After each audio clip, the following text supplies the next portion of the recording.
fucking that up. Well, you know what else just got messed up was probably the monetization there. I clicked go live and just like fuck, spilled a drink on myself. But no, yeah, he's right. That is like we were talking about the lack of characters in this movie. Train to Busan, it's one of the easy recommendations because it's one of the only ones where you get to see logical tactics to deal with zombies and people, using their brain consistently. And the zombies are awesome. Sorry, go on. You haven't seen a Platoon?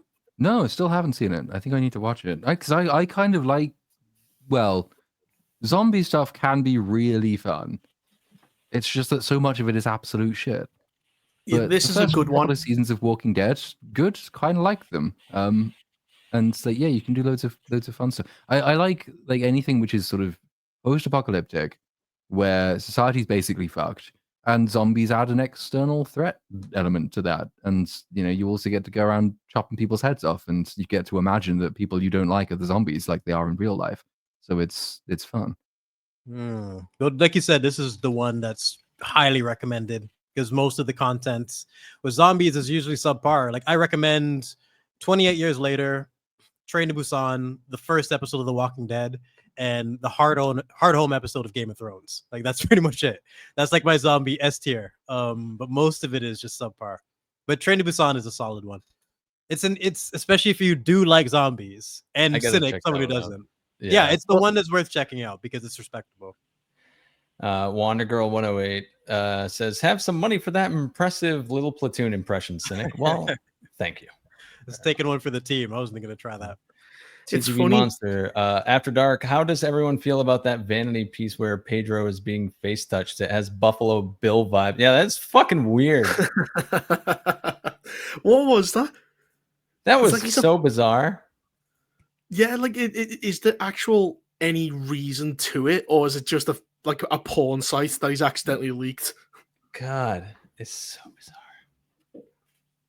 I've never even seen this. Intent. I'll try and find it. Intent matters. We've had one B-Sup stream, but what about second B-Sup stream? Do we also get B-Sup after dark? Be before dawn. B-Sup before dawn.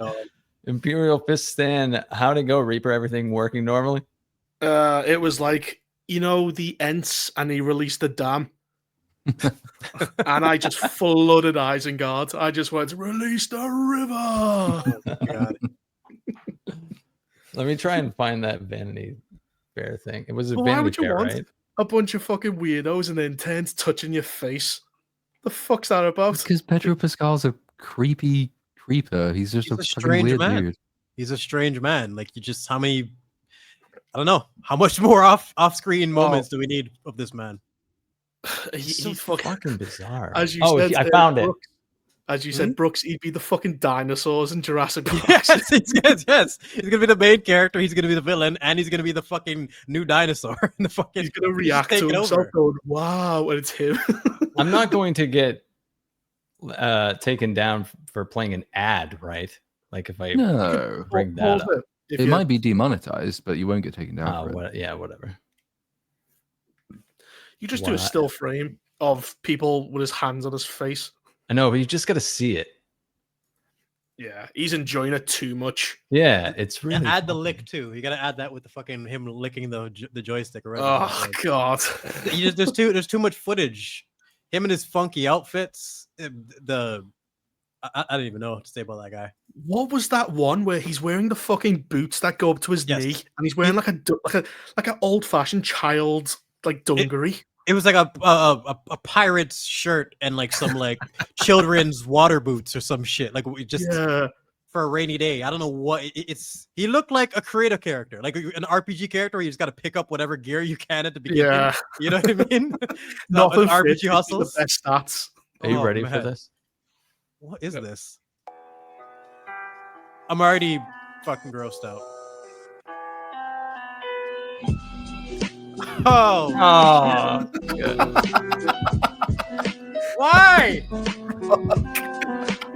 the fuck are you doing? Guy. He's auditioning for the Harvey Weinstein biopic, is what he's doing. My God, what was that one with the fucking? He's got no pants on. What was that? That's like a girl who's just been smashed and she's wearing his shirt. Yes, that is 30 minutes after sex. It was like, "Oh, you have a shirt?" Because they fucking Oh, this don't in your fits sweaters. me. It's big on That's what me. it was. That's you're fucking spot on, Reaper. That's exactly what Oh. that was. I'm like, why am I so disturbed by this imagery here? What is this? Oh, that's horrible. God, the fuck is that? Oh is my Put that with God. the outfit. Put that with the outfits. Put that with the him licking the glow stick, and you just Yeah, have this man. weird montage of creepy moments. Fuck is he doing? And Jesus then the Christ. other ones, like the candid ones, say like a press junket. So is the one where he grabs okay, what's the name? Is it Vanessa Kirby. There's the one and Yeah, like he's he grabs reaching. and like she looks like she's sort of shaking him off, but then the official line was no, he gets anxiety, so he touches people inappropriately at press screenings. I don't think I believe you. I got excited. I was like, I gotta grab a boob real quick, or I'm gonna freak out. Yeah. Like it's just, yeah, you're a grown man. Not My going erection anywhere for a is- while. Grab a titty. That's what I'm saying, man. There's so many other people that would have gotten canceled and thrown under the bus for that, but Pedro just keeps slipping out. I don't know. He's got plot armor. It just doesn't make any sense at this point. Got plot on. No, he just looked legit. He just keep. It's that meme. He can't keep getting away with it. Yeah. Yeah. And I haven't seen an actor get casted to the point of oversaturation like this almost ever. Well, you had Jennifer Lawrence. She had a big phase, but she fucked off eventually. He's did. like a fucking. He's like a merry-go-round. You think he's gone, he comes back. Won't fucking go but- away. She had a The kid, legs. didn't she? He's not going anywhere. She didn't have anything comparable to this, where he's in like every other movie that comes out for like Hmm. 6 months. I don't think any Yeah. actor ever has. No, because you have the flavor of the month, which is like Timothy Chalamet was pushed everywhere. He was in Dune, Yeah. he was in The King, but then eventually they kind of fuck off to the corner because they get too expensive. He must be cheap. He must purposely keep his price low and agree to everything and anyone. That's a good point. That's a good point, because to him to be spread out throughout all these projects, if he was just pricing himself out, it wouldn't work. So I wonder what his goal is here. Well, he was third choice for Mr. Fantastic. They actually went to 2 other people. So he must have made it like he probably went, I'd do it for less. He's probably. But we are. Sorry, go on. No, I was just saying we already wasted the fan cast in Multiverse of Madness, John Krasinski. Like, what do we? It's just that's such a complete waste. He had the part. He looks so much better as a Reed Richards than stupid Pedro. It just does not work at all. World's smartest man tells him about fucking Black Bolt. Yes. Istafobo says every piece on Pedro has creeps serial killer vibes. Yeah. Yeah. He should be on True Detective as some like fucking highway killer. Patrick said, based life. I have a theory that Pedro and Bella B saw something they shouldn't have during filming Game of Thrones. That's why we're stuck with them. Oh, isn't Bella Ramsey? She's being looked forward to in an upcoming Marvel project. And you go, saw why? that? Yeah, a big role. Yeah, I I think saw was the that too. article. She best not be Jean Grey. A tiny Jean Grey. Little tiny green Wolverine hair. simping for that? Oh my Get god! the fuck out of here. Never. She was so suited for her first role in Game of Thrones, being the Lady Mormont and like having to be the head of a household even though she's a kid. It just worked with her little attitude. And it's the complete opposite of this with in The Last of Us, just completely miscast. And I just wonder which direction they're going to go next. Well, Is it the gonna be rule something seems that's to be perfectly like fit? you have to cast her in like the role that is least appropriate, right? But that's my point, Platoon. We've seen 2. One was perfectly appropriate. One was terrible. So what are they going to do this time? Storm. Well, She could be Storm because that would be just like Just fuck it, why blackface. not? This I blackface hope- Bella Ramsey Storm. I want it. She'd probably be Kitty Pride. Oh, she could be. That would Yeah. be tragic. That might work. That It'd could be work great we're gonna if pick she one. was Storm, but she kept the African accent. She's going, come on, we need to do that. Just do that. Blackface Bella. The world needs blackface Bella Ramsey. Holy shit. But like, if she's Kitty Pryce, how long would it take to phase through a wall with that head? She's going, almost done. It's like a fax Just machine. gets trapped. Gets trapped. Oh god. Do they have plans for the X-Men, like in terms of incorporating them to the MCU, or are they just freestyling it? I think they Well, have plans to do it, but I don't know if they've even cast them yet. Well, they're killing off the old ones in Doomsday. You got Magneto, you've got Charles Xavier, Patrick Stewart, Ian McKellen, they're all going to get annihilated again. Charles Again. Charles 5 times. Xavier is how many 5 times Yeah. now. It'll be the 5th. Wanda snapped his neck, and now fucking Doom's gonna fry him like a barbecue. He died in He's the X-Men: The Last Kenny. Stand. Yeah, he's become Kenny. He's He Kenny. died in Multiverse of Madness. He died in Logan. He died, like, I'm losing track of them at this point. And it's just, he's just become a meme. Like, what the fuck? What different way can we just snap Xavier's neck? You killed the professor, you Yeah. bastard. Oh, that's going in a video. Oh my god. And It's it's great 'cause strange. They have good they have good alternative casting for those two with James McAvoy and Fassbender, but it feels like they're not really doing much with those two anymore. Especially James McAvoy. He's really good. Yeah, Like he was great. in Split, he's playing 20 characters, but because how good he is, he actually like the concept sounds fucking insane. You're gonna play 20 people in a schizo. Carries it. He completely carries it. Split, I was blown away by his performance specifically. I think he's one of the best actors of like the last 10 years or so. He doesn't And get that's the enough thing, credit. you see him actually change between personalities in the same scene, and you know, that's a different character. 3 distinct personalities that he's flowing through, and it's just from the body language to everything. He's a true actor. He's got the entire package. How did M. Night Shyamalan make Split, which is actually good, and then make Glass, which is an absolute piece of shit? Holy fuck! Yeah, Reaper, I could talk about that all day. I was so pumped for Glass after Split. And to see the man die by drowning in a fucking puddle and all the retarded shit that happened in that movie. Like one of the hardest I've laughed as an adult was Samuel Jackson falling out of his wheelchair in Glass. Like it was one of the funniest things I've ever seen in my life. Because I just remember like half an hour of boredom and disappointment with me and my buddy just staring at the screen. And then suddenly you get the funniest scene of Samuel Jackson, no, like completely breaking his legs, falling out. It's so funny. It works with no context. You can just pull it up. But you had such it turns into potential. a Like the nonsense, beast, yes. the beast was great. The fucking Glass was great. It's just had such a terrible. It could have been really good. It could have. And he got actually been, He got Sorry, go on. jacked for the role too. No, I'm interrupting. My bad. He got jacked for the role as well. You're so right. Go ahead. I was just saying, yeah, like the potential was there. You had the beast who could match him physically, and Samuel Jack. That's the annoying thing about Glass. It's the wasted potential. It's a highlight of like a superpowered being of any kind. Going through the story, it's always going to be interesting. What do you do with your newfound abilities? What do you do with your newfound potential? And it doesn't need to be DC or Marvel. Just even something as simple as what women want. Watching Mel Gibson read women's mind. It's interesting. You know what I mean? The premise will always be interesting. Yeah, it's just eternally interesting. I actually like that movie as well. I do like it a lot because it's so clever. It's like it ages so well when you think about it, especially if the more you know about relationships and women. It's such a clever idea. But then movies like this, it just frustrates you because you know this actually could have worked. This concept is super interesting, and you've wasted the performance of 3 great actors, you know, with actual characters that were fleshed out. Because you had Unbreakable, Split, and then Glass. You had a trilogy, and they just shat on all of it. Oh, I'm gonna be a dad. Oh yeah, Sam Jackson is in Jurassic Park. I always forget about hold him. on to Hold on to your butts. Bro, that's a great line. It's such a good line. And the cigarette that's just bouncing. It's always bouncing, dude. Access and program, bro. It's so strange, the Samuel Jackson, because he's Samuel Jackson and everything, but it works. Yes, but it works, yeah. I don't. You know those actors who have a role that breaks them out, and it's before everyone catches on that that's all they do, and so they get an award or a nomination at minimum for it. He's one of those guys that, like, Pulp Fiction was that, and so was Sylvester Stallone with Rocky. He was nominated and then like never got nominated again until 5 years ago.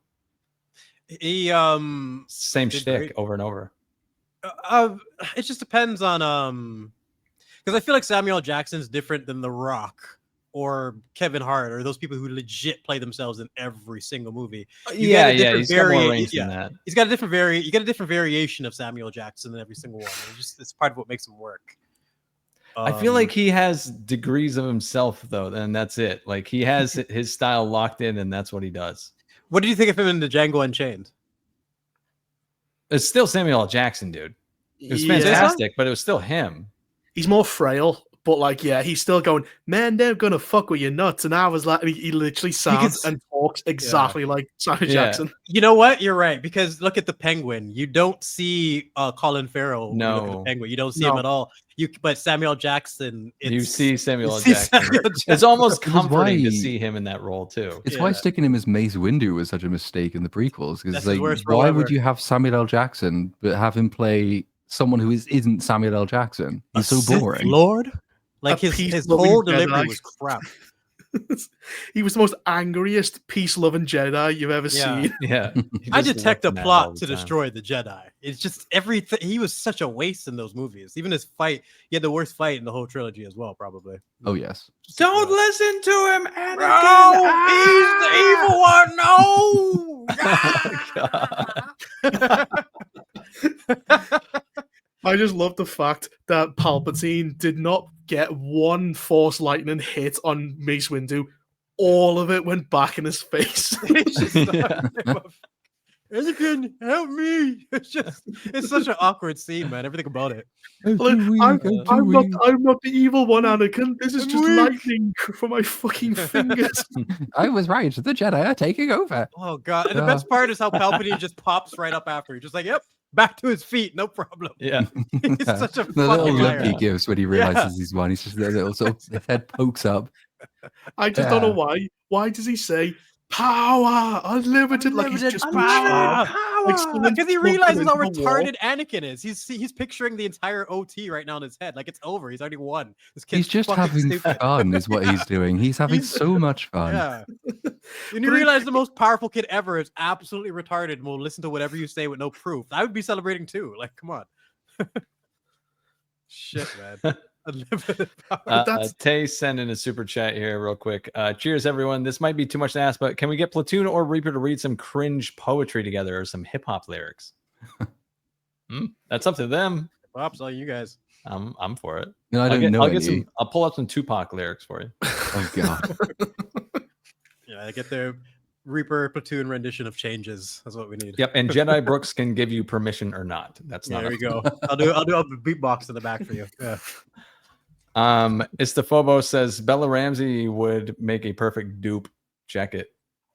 Well, I saw someone in chat recommend that she should be Juggernaut smashing her head through the wall, which I think is a good shout.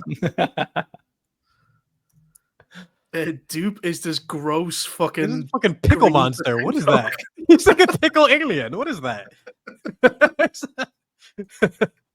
Have I seen the 1925 version of The Lost World? I have not, but when I was a kid, it did interest me. I never get around to it though. Razor Hammond says, since there is a little, which one is Big Platoon? Well, I mean, I don't like to discuss him in public, obviously, but you know, we all have our names. Do you have an origin story for yours? I'm actually curious. What, for my penis name? Eh? That's where I was going with that comment.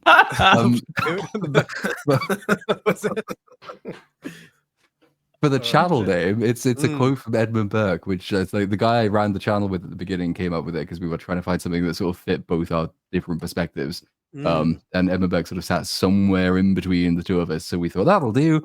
And then he left, and I did different things, and it now no longer fits anything that I do, except insofar as like we all technically make little platoons. Like, the idea of a little platoon is just what people do in their spare time together when the government doesn't fuck them over. So yeah, it still kind of works. No, it fits. And once it sticks, You're done, right? You're platoon for life. You're done. Flaccid platoon. Flaccid platoon. Holy shit.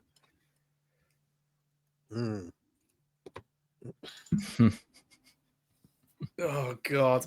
Yeah, but there is. Sorry, go on. No, go ahead. But I'm saying, like, there's a strange thing with the whole. Why are so many actresses and just ugly? They're just getting through. Like, they're hiring fucking, it like that on like purpose. The zombies are hard home. You're trying to keep them out, and they keep fucking. They just get resurrected. They keep getting through. But I have sometimes it's okay. Like it would be sometimes if him being plain looking is almost appealing. Like Kendrick Lamar, I always look at him and like think he must be super talented because he looks like every other black dude completely. There's nothing that really stands out about him. And I think actresses probably have the same thing. If you see a plain actress, usually implies some type of talent that got them there. It's not just, you know. I That's think a lot of the time. at first that was true. Like Olivia Colman, she's not the best looking girl, but Yes. she's a really good Yes. actress. She's the best But part of now- Secret Invasion. We're starting to get Bella Ramsey's where they can't act and they're ugly. And we're being told to praise them too. You're totally right. That's Where's the the talent? difference. So is it like a purpose choice to kind of lower quality so they don't have to try as much? Or is it just fucking she sucks the right dick and so she's the new girl? I don't even fucking know. Bit of both. But I just it just makes a difference when you can tell fucking Dave out. Kendrick is not an actor, he's a rapper.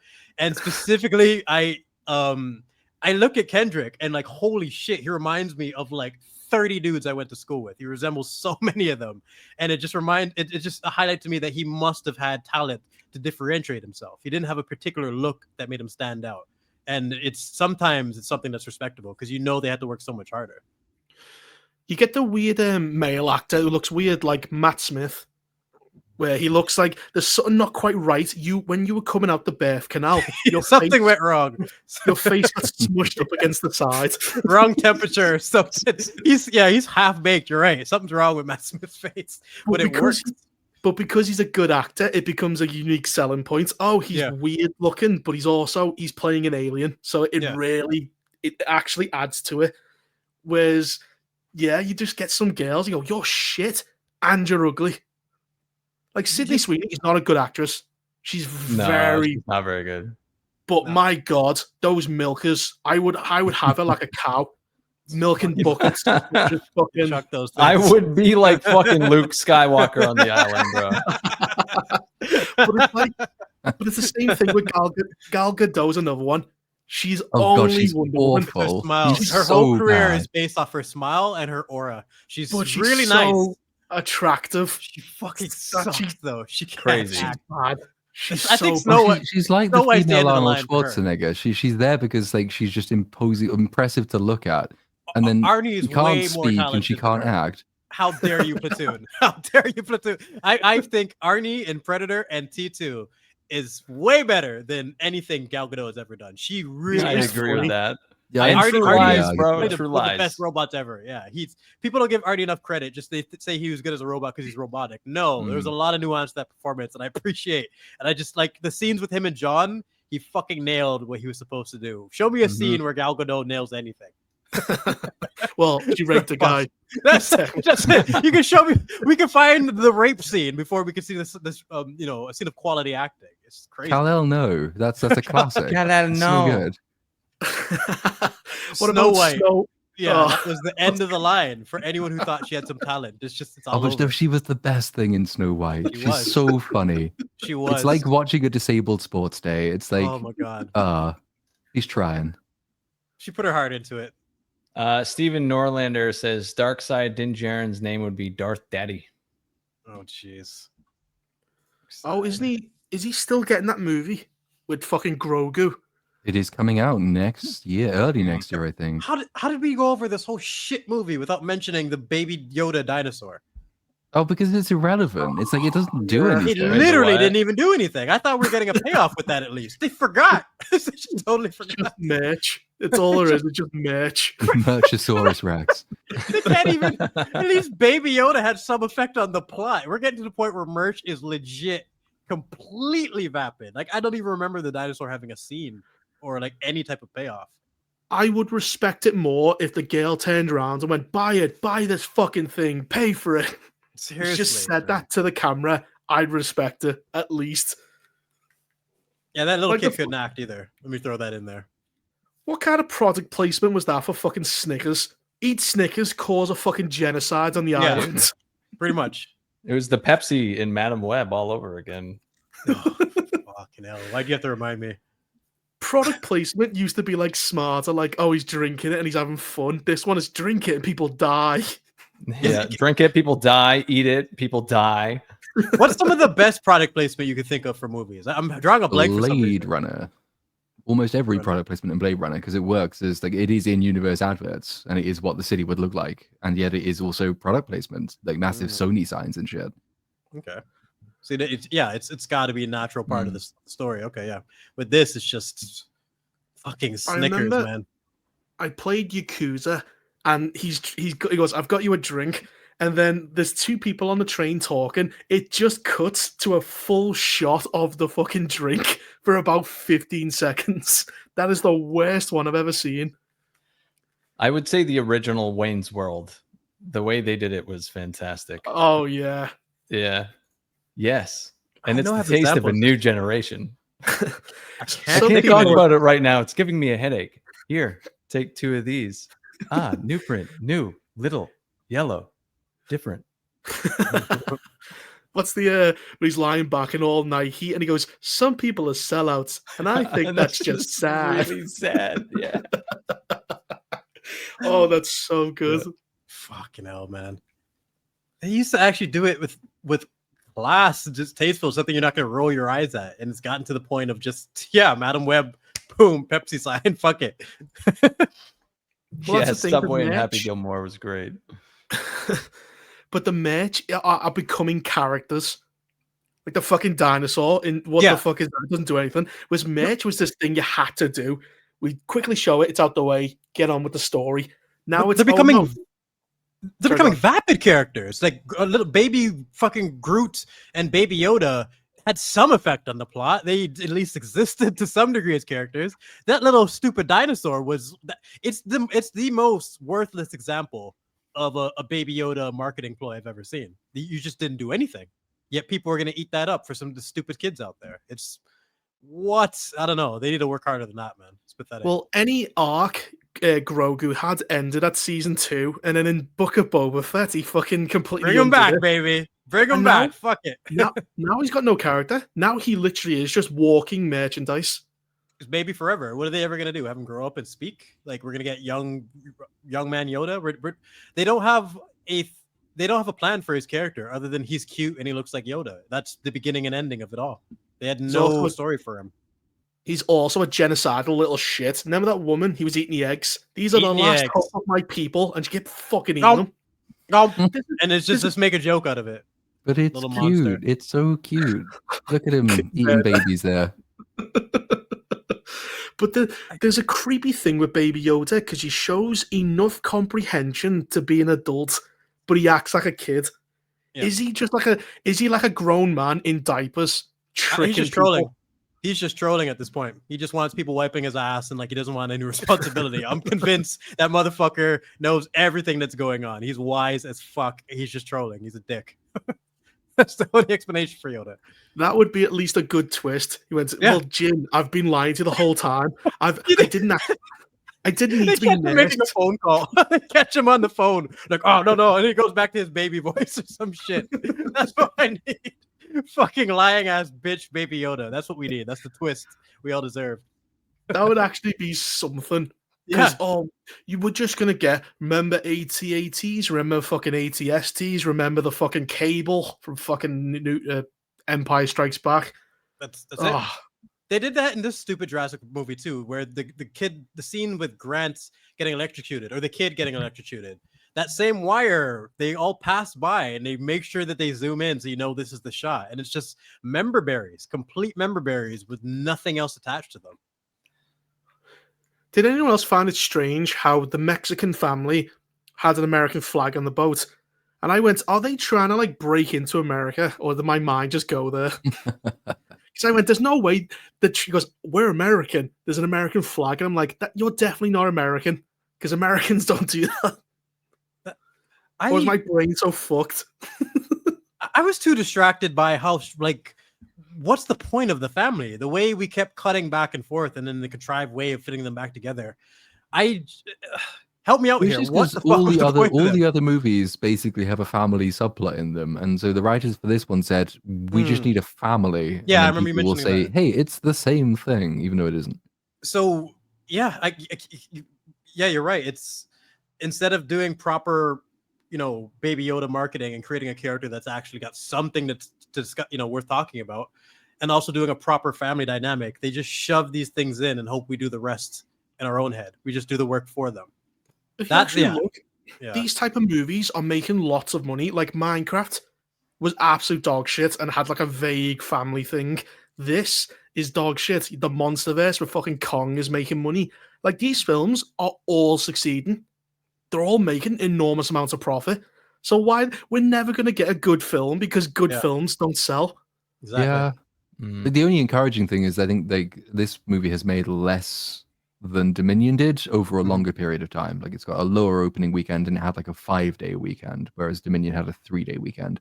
So it's like it's making less money each time, but it's still making loads of money, so they'll keep making them. It's still taking way too long. It's still taking way too long. Like ideally, I don't know. I remember hearing talks of Dominion saying it made money, but like pretty much they acknowledged that it was shit and this isn't the path to take forward.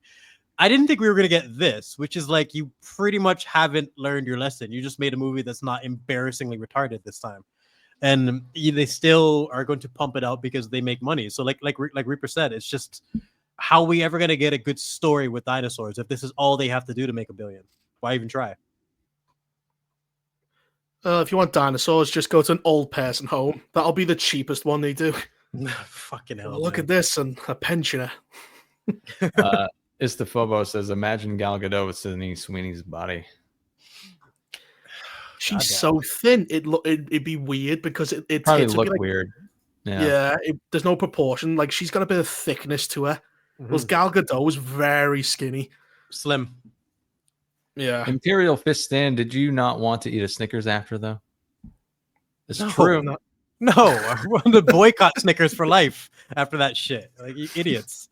It's strange because the second you see that, you're like, oh, this movie's gonna be a piece of shit. Yeah. And it's the first minute.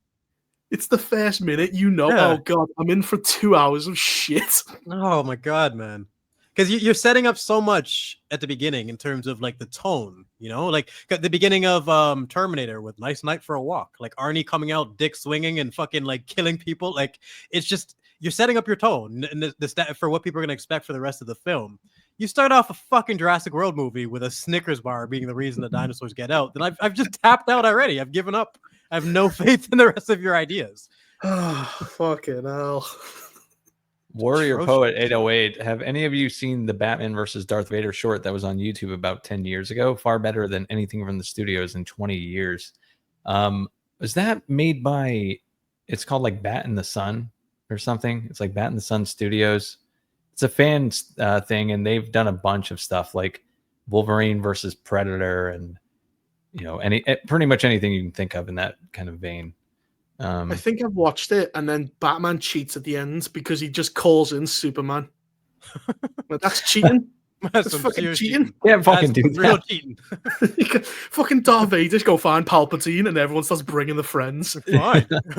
Fine, I'll go get my buddy with the fuck. Fucking texting Plagueis just real quick.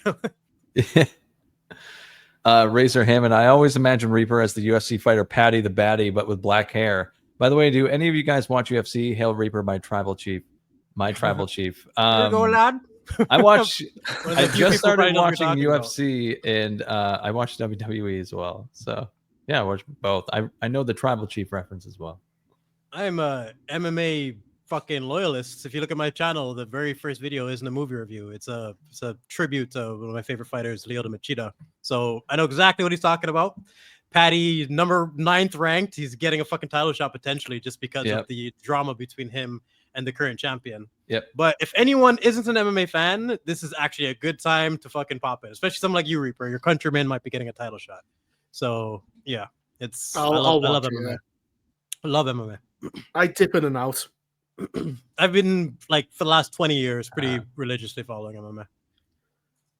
Same like WWE. I was really in, then I'm out. Then they pull me back in, and then I'm out again.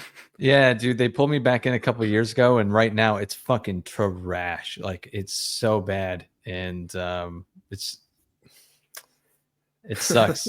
I've spent a lot of time watching WWE in the past couple of years. So. See, I remember the Attitude Era fondly, and I know the appeal of wrestling where it's the ultimate acquired taste and the special blend that they had back then that made it work. I have no idea now what would make it appealing, especially once you get into MMA and you have a better understanding of martial arts and combat in general, it's really hard. Like I can't watch boxing animes. I have trouble watching martial art movies. I can't watch wrestling because I know fighting. I really know it well. I'm obsessed with the damn shit. Movies and fighting are two of my biggest passions. Well, and like I can't just watch the nonsense. Well, in boxing animes, you're getting punched in the head, but he's going, haha, I'm going to counter with this. And haha. Like they go, I've got 5 seconds left on the clock, and this sentence in their head takes about 10 minutes to get through. It's crazy. They'll just make a jab seem like it's some crazy ultimate. Well, I'm just there like, oh my god, dude, it's a jab. Like, just calm down. It's kind of silly. Because it's always the percent time does not work in those shows. It's like 10 seconds, and he goes, oh, I've got 10 seconds left. And like the entire he has like 500 punches. He goes, 2 seconds left. And you're like, what? I Hajime Nimpo or some shit like that. I think that's one of the boxing one, the animes. But someone mentioned John Wick. Since MMA got popularized and Brazilian Jiu-Jitsu is more mainstream, you saw them incorporate that into movies much more. Understanding grappling is a part of most fights. Most fights do go to the ground. John Wick 1 is one of the few movies that actually do it good. Because take Bella Ramsey, for example, in The Last of Us, when she was fighting that big guy. They just throw up 2 legs, put someone in a guard, and they're like, that's it.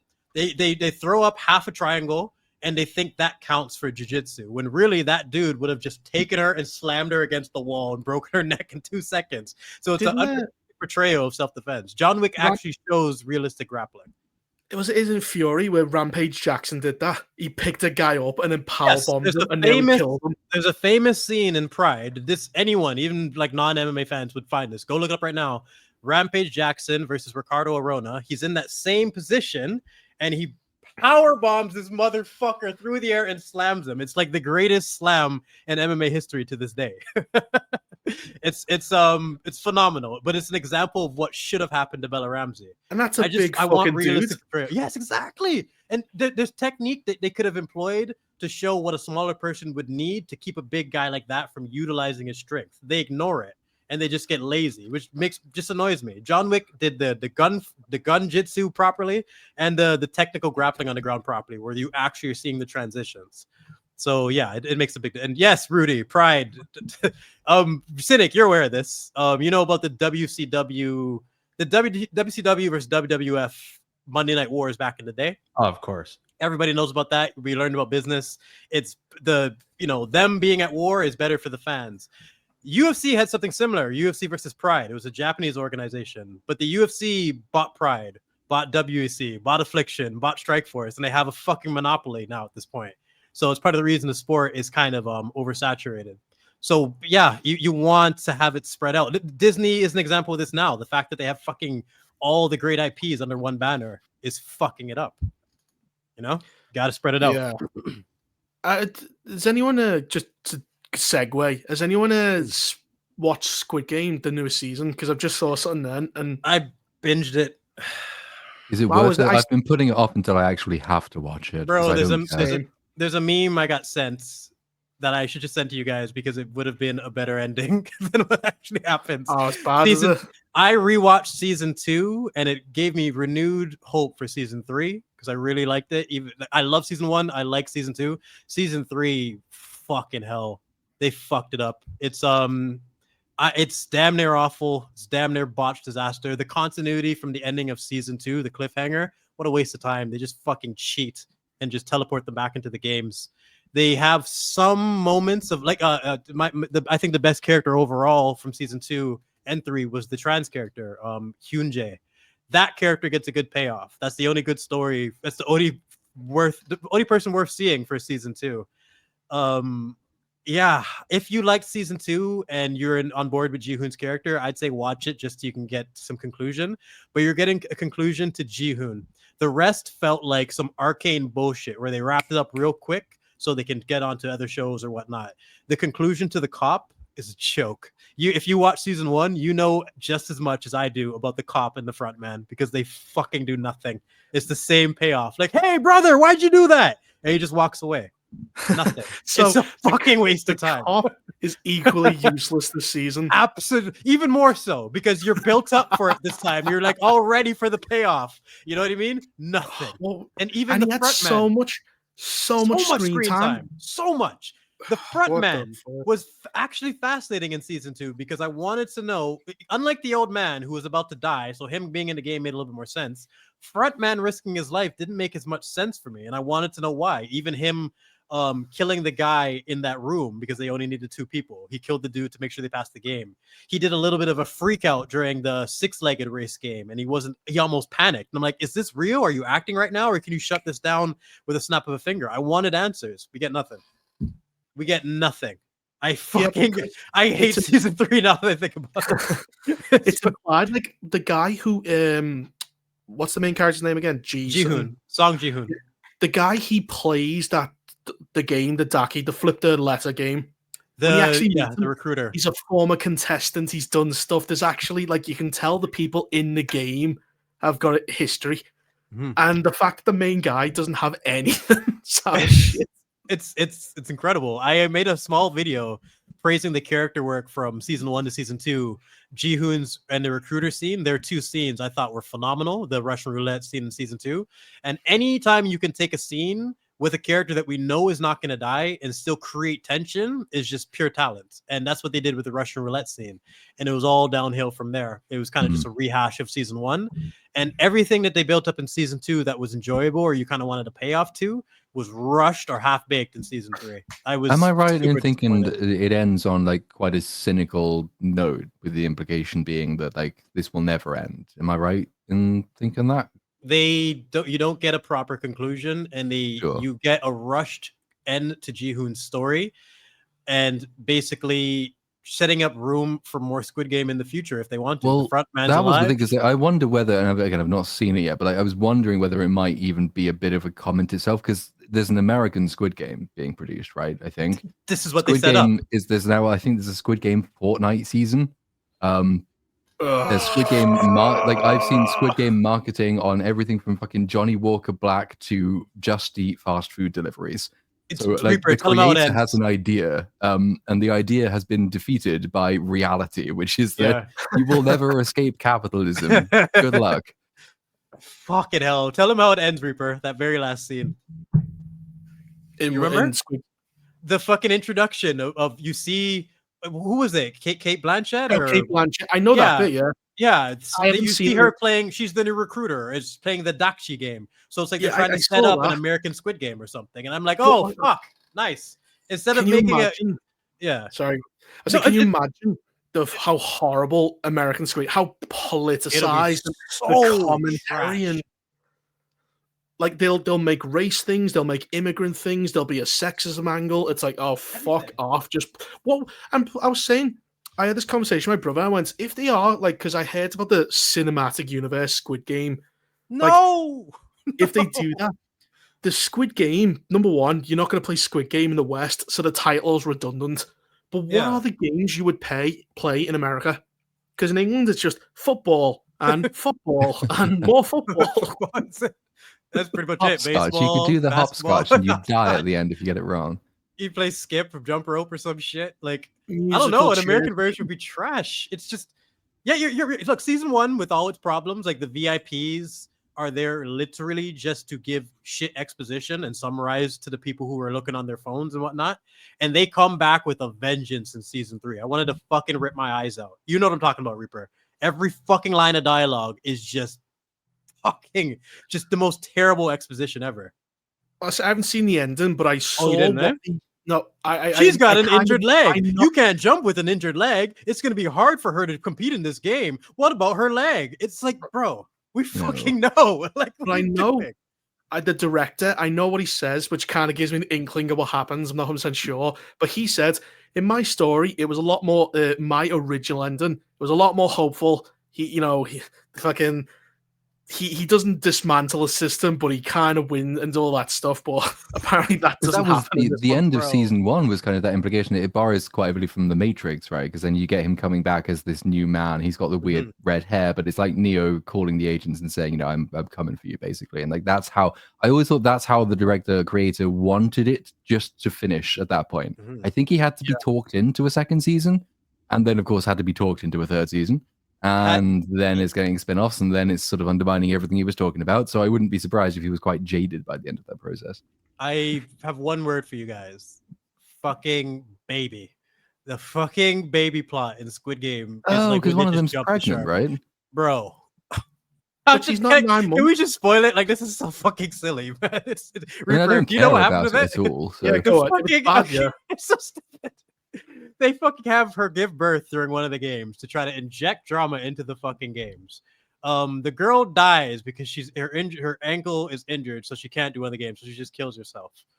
And the baby takes her place as player 222. So it's literally a part of the game. So you're having debates of like, fuck that baby. We should just throw him off the bridge. He shouldn't get a share. He didn't do all this. He's just a baby. Fuck that baby. And literally, Ji-hoon spends most of the season protecting this fucking baby and barely has any dialogue. He spends the first 2 episodes just mean mugging and yelling. He barely has any dialogue in like all of season 3. So they He's barely gave a birth character. to a Grogu for Squid Game. Yeah, Squid Game has its own Grogu, and there's an AI of like the baby coming and trying to fucking fight like for the finale and shit. And I think that would have made a better ending than what actually happens. The baby being the fact that the last game in Squid Game, I still to this day, I'm not even sure what the rules were. It was so fucking dumb. It was stupid. Is the last game Ji-hoon versus a baby? It may as well have been. It would have been better for the memes because that's what the AI. It's Ji-hoon fighting a baby with a knife and then he kicks it off the cliff. And that's a better finale than what we got, pretty much. In terms of the whole premise at the end of season 1 was listen to me carefully. We are people. We are not horses. Tying back to him doing the horse race gambling at the very beginning of the first episode. And, you know, there's something powerful in that. But they didn't need a whole extra season to do this. I think it was a mistake. It kind of makes it ruins the potency of season 1, and any of the payoffs in season 2 aren't really satisfying, and it's just really a lame setup for more Squid Game spin-offs. Like like she said, the Kate Blanchett scene reminded me of the 28 years later Joey Savile scene at the end of like, why are you here? What the fuck is this? It's just tonally strange, you know? So And she's yeah, playing a Korean game in America. No one plays that. Nobody plays that game. It doesn't make any sense. But the thing, what should have happened is he destroys the Korean branch, but there's still more out there. If you wanted it to do it that way, that would be fine. But it sounds like he loses, the big guys win, and there's just more of it. He doesn't win. It's like they don't give a fuck about his. So it ends with essentially the last 2 people are Ji-hoon and the baby. And all the VIPs with their shitty exposition are like, oh, easy win for him. Just kill the baby and you get all the money. We know what he's gonna do. Ji-hoon wouldn't kill a baby. There's no suspense here. So he kills himself. He sacrifices himself to make sure the baby lives. And for some reason, the cop inherits the baby. Like, I'm just, what the fuck is going on? Like, it's just a bunch of half-baked endings just wrapped together real quick. They blow up the place, and then that's it. You don't really get much of a payoff other than Ji-hoon doing something, you know, meaningful and within his character. But the rest was just shit. I guess I'll just watch in the background. If you liked the old lady and the trans character, I liked their endings. Like they actually, for a group of characters that I thought I called them the plot armor crew because I thought they were just golden, and they all end up getting murked. So I'm actually impressed with that. Yeah, Squid Game season 3, it's shite. It's absolute fucking shite. It's just what a letdown. Is there any positive news? Has anyone seen F1? Is that at least good? Because I watched like 10 minutes and then stopped. I've heard it was good. I've heard it was good, but I haven't seen it. I've just heard good things. My pirated copy got a bit weird, so I'm going to try and find a better one. F1. Is it anything to do with Ford versus Ferrari? I haven't seen that movie either.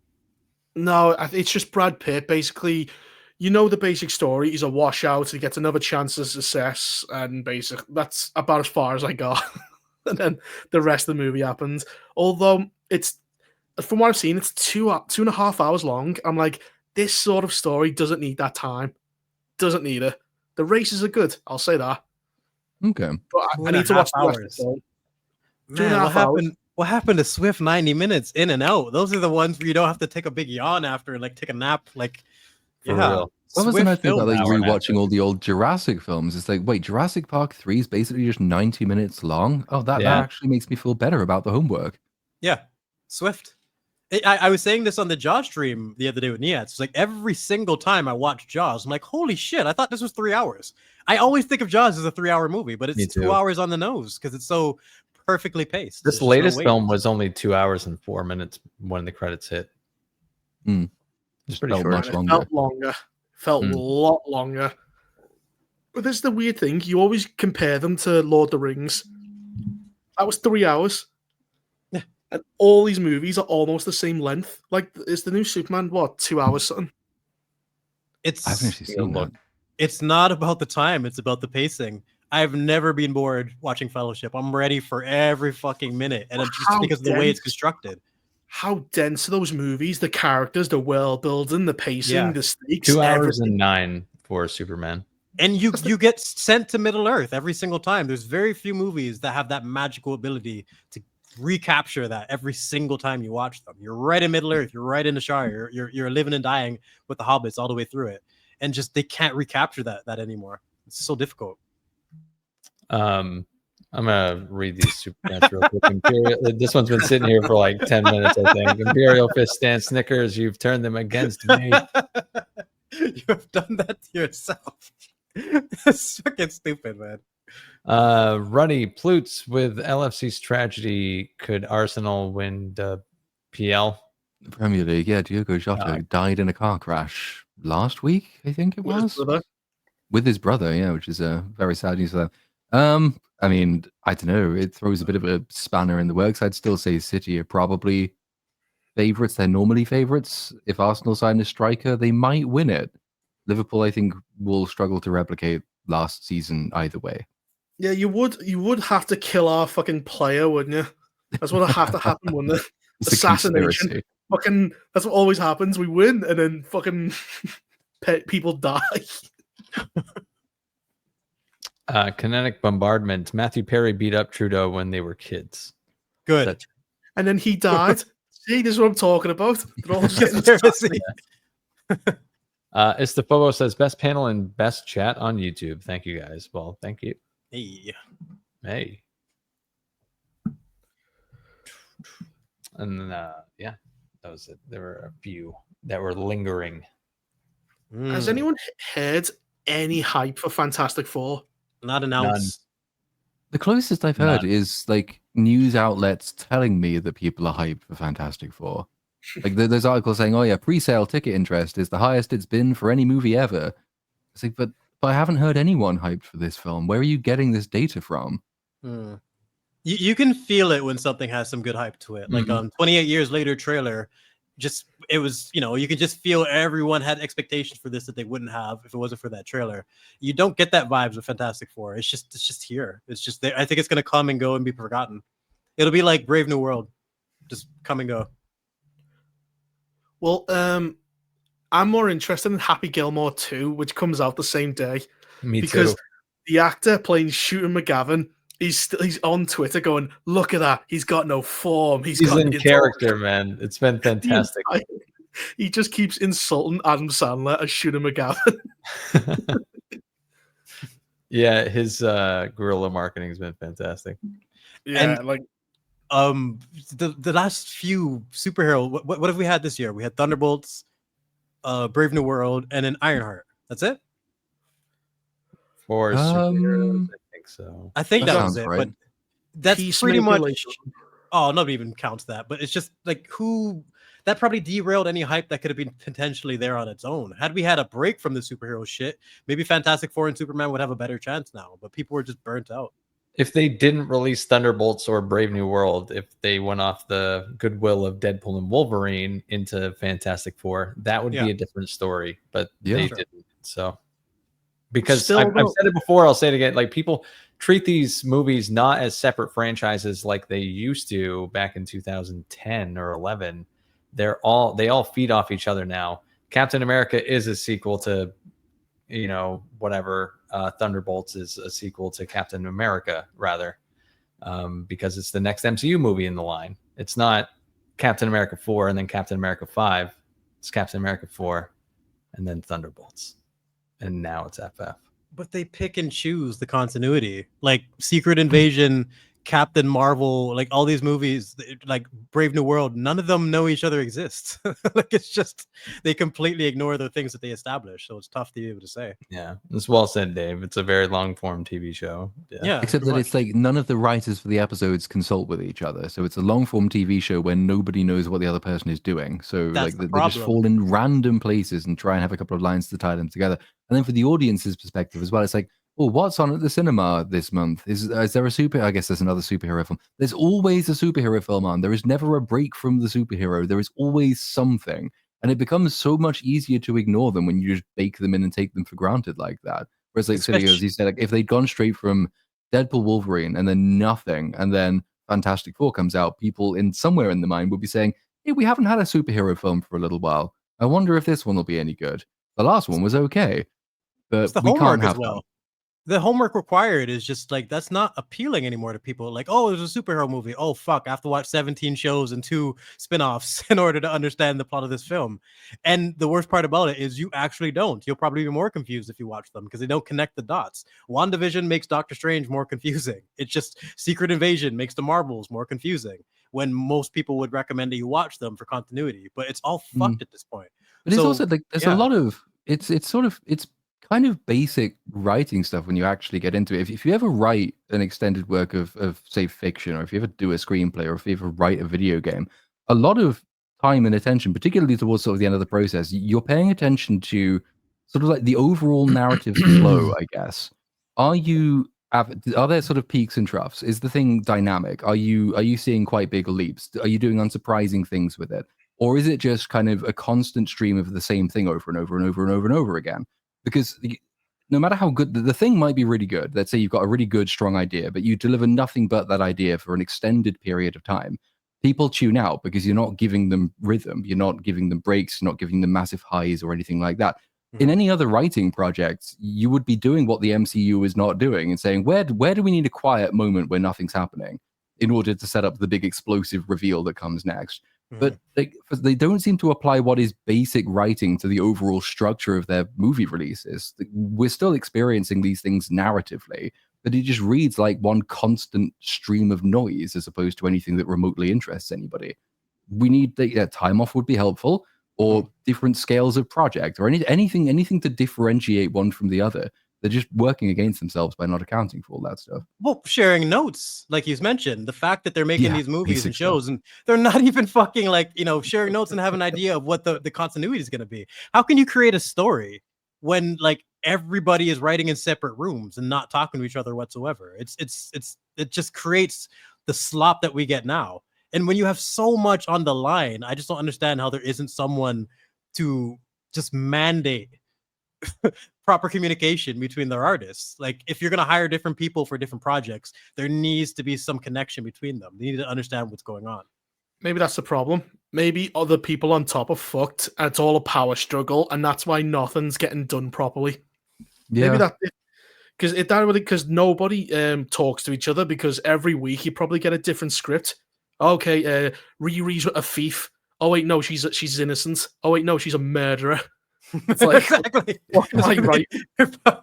Change scene to scene. Her character just constantly flip flopping. Yeah, maybe that's it. It's the manager. There's no clear focus, because even in Disney, Bob Iger stepped back, then he stepped back in to take power. Then he's kind of half out again. Kevin Feige doesn't know what the fuck he's doing. He's not as powerful as he once was.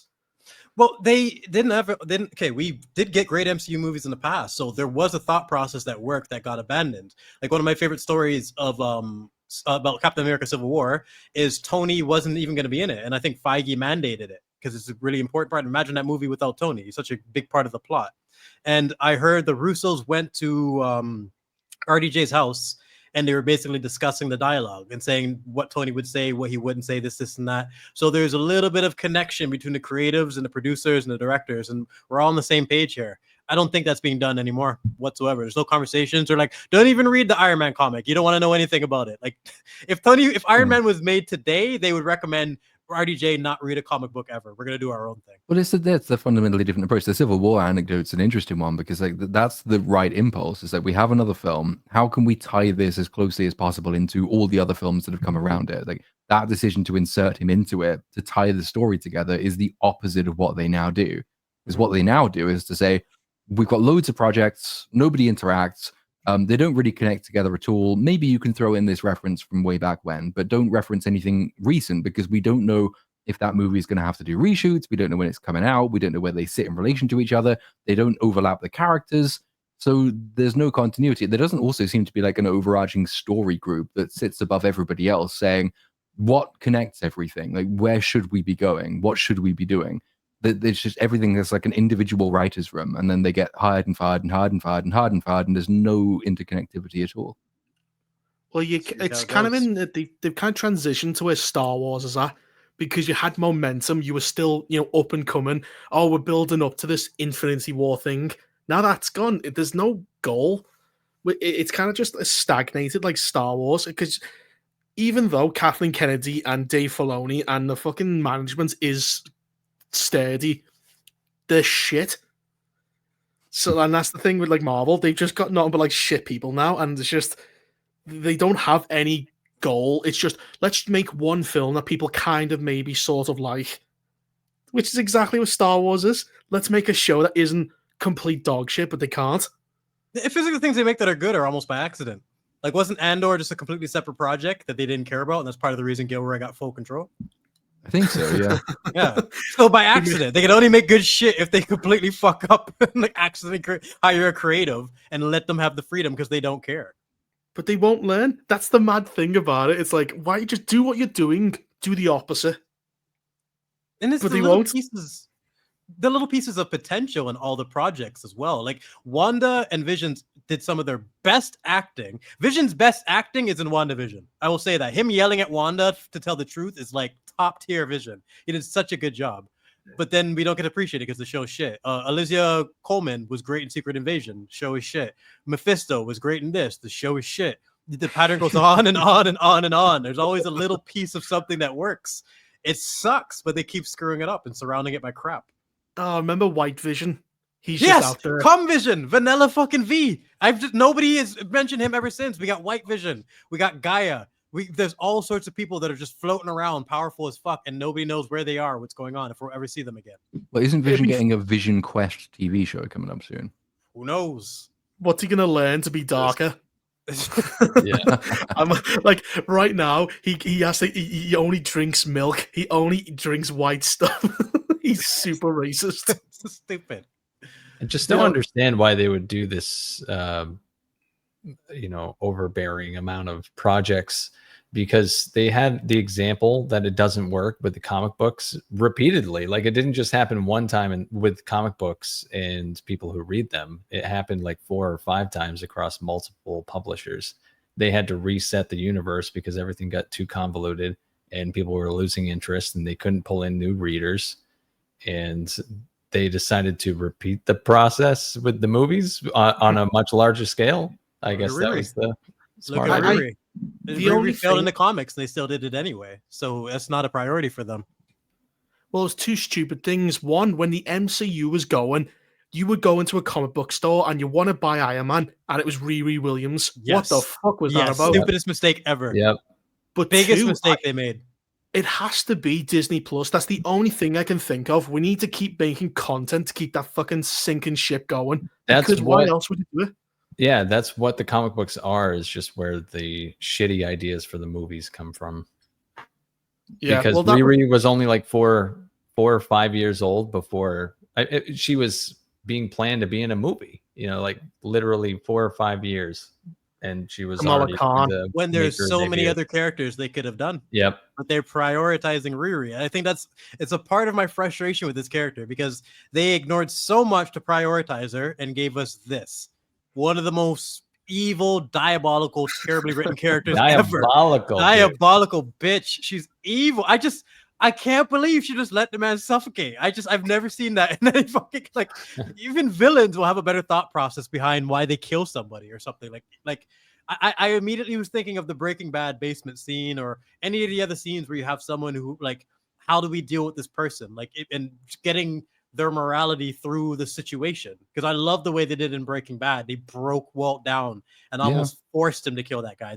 I remember the plate scene. I'm just like, oh, fuck. And when you see the missing shard, it just hits you. The reality of the situation. Like, fuck. I have such a good scene. I hate it. It shows the humanity in him. He does not. He's like, no, anything but this.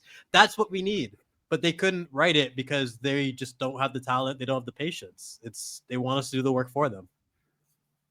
I do like the fact that in Ironheart, though, you have Riri flying away. He has a panic attack and says, I can't breathe. And this is supposed to make us sympathize with her. But she's just suffocated a guy to death. So, like, one of these people can't breathe more. Exactly. He'll never breathe again, Riri, you fucking moron. She makes suffocation all about herself. Exactly. That's just what I mean. She's the only character who's entitled enough to fucking make it. Oh my god! And it was never about guilt. It was about the hood's gonna find out I killed someone. It had nothing to do with fucking guilt. They had the little panic attack at the end of the episode. Like, are you okay, Riri? No.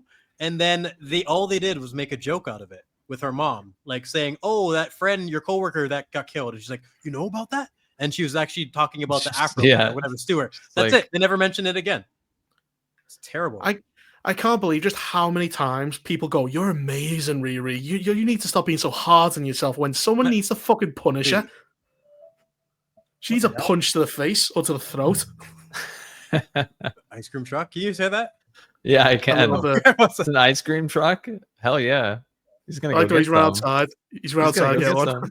There's one of those where I live, and I live in like this tiny little village estate thing. And for as long as I've lived here, which is many, many years, like every day there's a really loud ice cream truck. And I look out the window and I have never seen it. I have never seen the ice cream truck. I don't think it exists, but like I hear it every day. There's only one road in and out, and I've never seen it. I don't know how this has happened, but it has. My estate's not very good. It's always been kind of poor and shitty, but they've opened up an offenders centre for criminals to reform. And shockingly, there's been a massive uptick in burglaries and vandalism. Who could have foreseen this? People have tried to be in my back garden. I've had to chase them off with a fucking knife. Go, fuck yeah. Jeez, man. Well, they've learned now. They used to go into people's houses, but what they do is they try and go to your sheds because that's where you keep your equipment. Yeah, keep your power tools. Keep them in the garage. I didn't ask for the youth offender centre. Like, it comes seasonally for us because we only really get robbed by gypsies, and gypsies migrate. So there's a few months every year where everyone says, "Okay, now it's time to lock your sheds because the fucking gypsies are back," and then they fuck off again, and everyone's safe. We have gypsies and a youth offender centre. The fucking. Like it really, when the gypsies come, I've got a field across my house where they park up. I'm like, oh, for fuck's sake.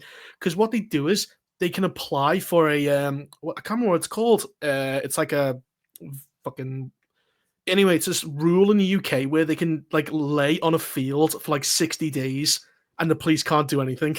So they wait to the 59th day and then they leave and then they go somewhere else. It's like a squatter's right or some shit. So for 59 days, you've got gypsies over there. You've got a youth offender centre over there trying to rob me. I'm like, deal with all that bullshit. I'm like in Minas Tirith. They're fucking coming all over the walls. Do they dress like the Jimmy Savile game? Jimmy Savile game. To be polite, you're supposed to refer to them as travelers, and yet all they seem to want to do is not move on. Like the law has to tell them to fuck off, but then if they were travelers, you wouldn't have to do that. But that's what they do. They just want to sit in a field and ruin the local community for a bit and then leave. And they scout your house off because they knock on the door and go, "Do you need any work done?" But what they're really doing is they're trying to look in. Is your car home? Are you in? They do all that shit. Get the intel. And then, I had fucking this gargoyle on the gate, and in the middle of the night, they tied a chain round it and fucking pulled it off for a car. Completely destroyed the wall.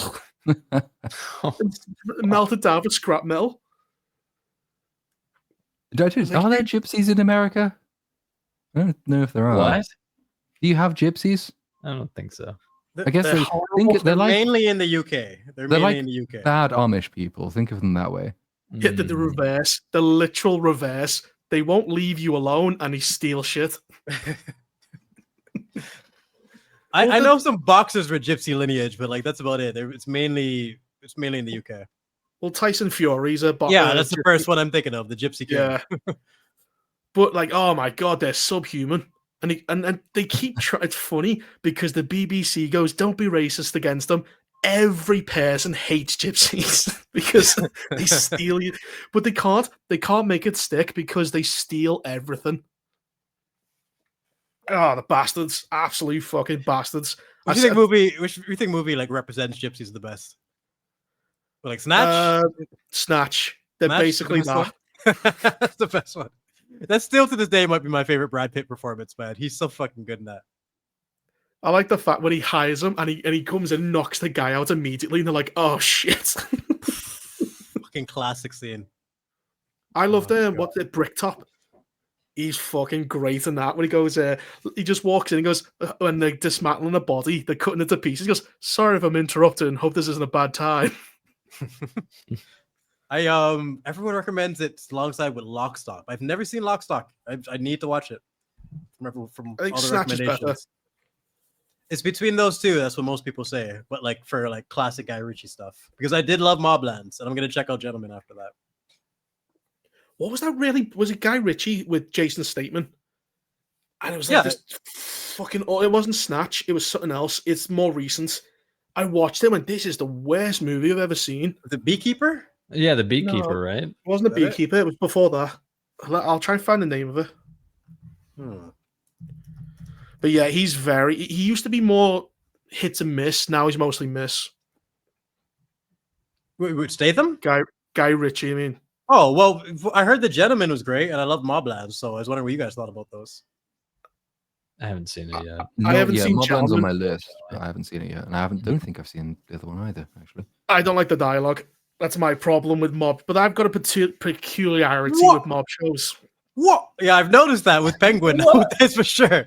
The dialogue is one of the things to praise in The Gentleman for sure. Are you talking about the accents or specifically the dialogue? The dialogue, but also the accents, because you've got you got fucking Pierce Brosnan, who is Irish, doing a terrible Irish accent. See, I can't judge the accents as well as you, so I wouldn't be able to tell. It's bad. What in a whole? What did you think of Harry though? Just Harry's character, just in isolation. What did you think? Is that what's his face? Tom Hardy's character, Harry. He's basically it's two mob families, and Tom Hardy plays like a fixer who works for one of them, who's just doing little jobs in between, and he's fucking excellent. This is his best. Yeah, I liked him. It was the bit where like his wife Helen Mirren's going, "Swear to the lady with the fucking the lady with the stupid eyebrows like this." Oh no, yeah. That's Pierce Brosnan. The wrinkly lady, yes, the wrinkliest lady I've ever seen in my life. But like the chick with the eyebrows that looked like complete U's, Harry's wife, Jan, whatever her name was. So whoever watched Moblands knows what I'm talking about. This lady's eyebrows were atrocious. They look like bridges or rainbows or something. Like a McDonald's M. Yes, that's exactly it. Fuck. Oh my god, they're so distracting. But no, the show it expressed what mob life was like for kids, mob wives. It's pretty well rounded, and like if Reaper's only complaint is the dialogue, I think you're pretty safe, you know. And that's probably more of a personal thing, I'm very particular when it comes to mob shows, because I just went like the way they talk to each other. I go, nope, you get laughed at for that. That wouldn't happen. But you get those. It comes from you're more familiar with the standards. I said the same way about martial art content. I can't watch kung fu movies or martial art movies because I'll judge them too harshly. I'll be looking in the background and seeing people that are like, "Are you on your spot?" You're like, I'm very critical when it comes to that. So I'll be like the harshest critic for any fight scene. It's just one of those things. Like you can't personal thing. You can't really trust me with mob shows. Well, it's not about trust. It's at least fuck off. I don't want ice cream. Like, go away. As long as you have a thought process. Like for Penguin, you specifically said the world building doesn't work for you and it kills your immersion. That's all I need. Whatever kills your immersion, it's over. That's a personal thing. So just as long as you have some type of reference. What I don't want is like, oh, it's boring. It's bad. You guys are wrong.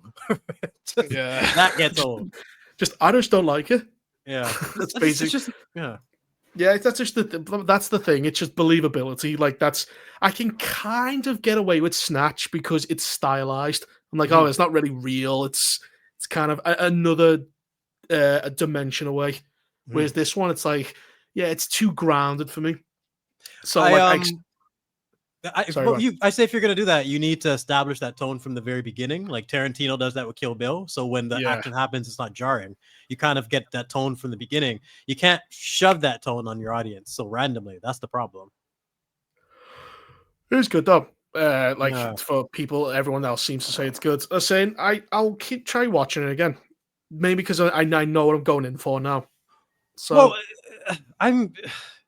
they're consistently good. There's a whole history of good mob shows, and they usually learn from their predecessors much more than Marvel does. You know what I mean? Like it's Breaking Bad had a lot of moments that were referenced to Scarface. I'm sure there's like probably Sopranos references and the Wire references that I didn't notice. But then Moblands does the same thing too, where they seem to really know what makes the genre work, and they stick to their strengths. Where Marvel's still trying to figure it out after all these years. Well, Fantastic Four is not going to look good, and then you've got Eyes of Wakanda coming out in the 6th, and I think that one isn't there? Isn't Wonder Man coming out this year? I don't even know what that is. But what is that coming out this year? Yeah, I still don't know what it is. I just know that it's happening. What is Wonder Man? A bad idea. I'll stop you right there. Pull it up. He's another race swapped character. So he was I think he's white or something in the comics. Now he's black. Yep. And I think that's it. That's all we're gonna know about him. It's gonna be like Riri Williams. We've also Eyes of Wakanda is about basically how Wakandan agents have killed people throughout history. So a bunch of I don't know how these white people keep taking vibranium, but white people keep getting into Wakanda somehow and stealing shit. So they've got to go out and... How did they just clap the drum beats? They hit the water by drum. They found their own rhythm to get into Wakanda. They found their own drum beat. There's this particular song you have to fucking play. It's so stupid. The technology they established in Wakanda makes it like nobody should be able to find them. Even Claw in Black Panther 1. You remember how they find him after 20 years of being missing? The radar. He just suddenly pops up on the radar. Yeah. It's superpowers. They just cheat and do whatever they need. There's no consistency in that stupid city. And how do they keep losing vibranium? How does everyone keep taking it and then no one uses it? They're idiots. King T'Chaka was keeping that place together. It's all fall apart since he died. Do you remember how everybody really liked what they did with the Mandarin in Iron Man 3? Made him into a joke? Yeah, they loved that. They loved the fact that he was actually just a weird, washed up, failed actor. Well, guess who's coming back in Wonder Man? Oh, him. Yep, Ben Kingsley is back playing Trevor Slattery, who was somehow the Mandarin. Why are we doing a sequel to Iron Man 3? Why? The worst one. Stupid. He was in Shang-Chi when he came back, and now he's in Wonder Man. What a weird trajectory for a character. Who is this? This is Wonder Man? So this is Wonder Man, and as you can see, they look alike.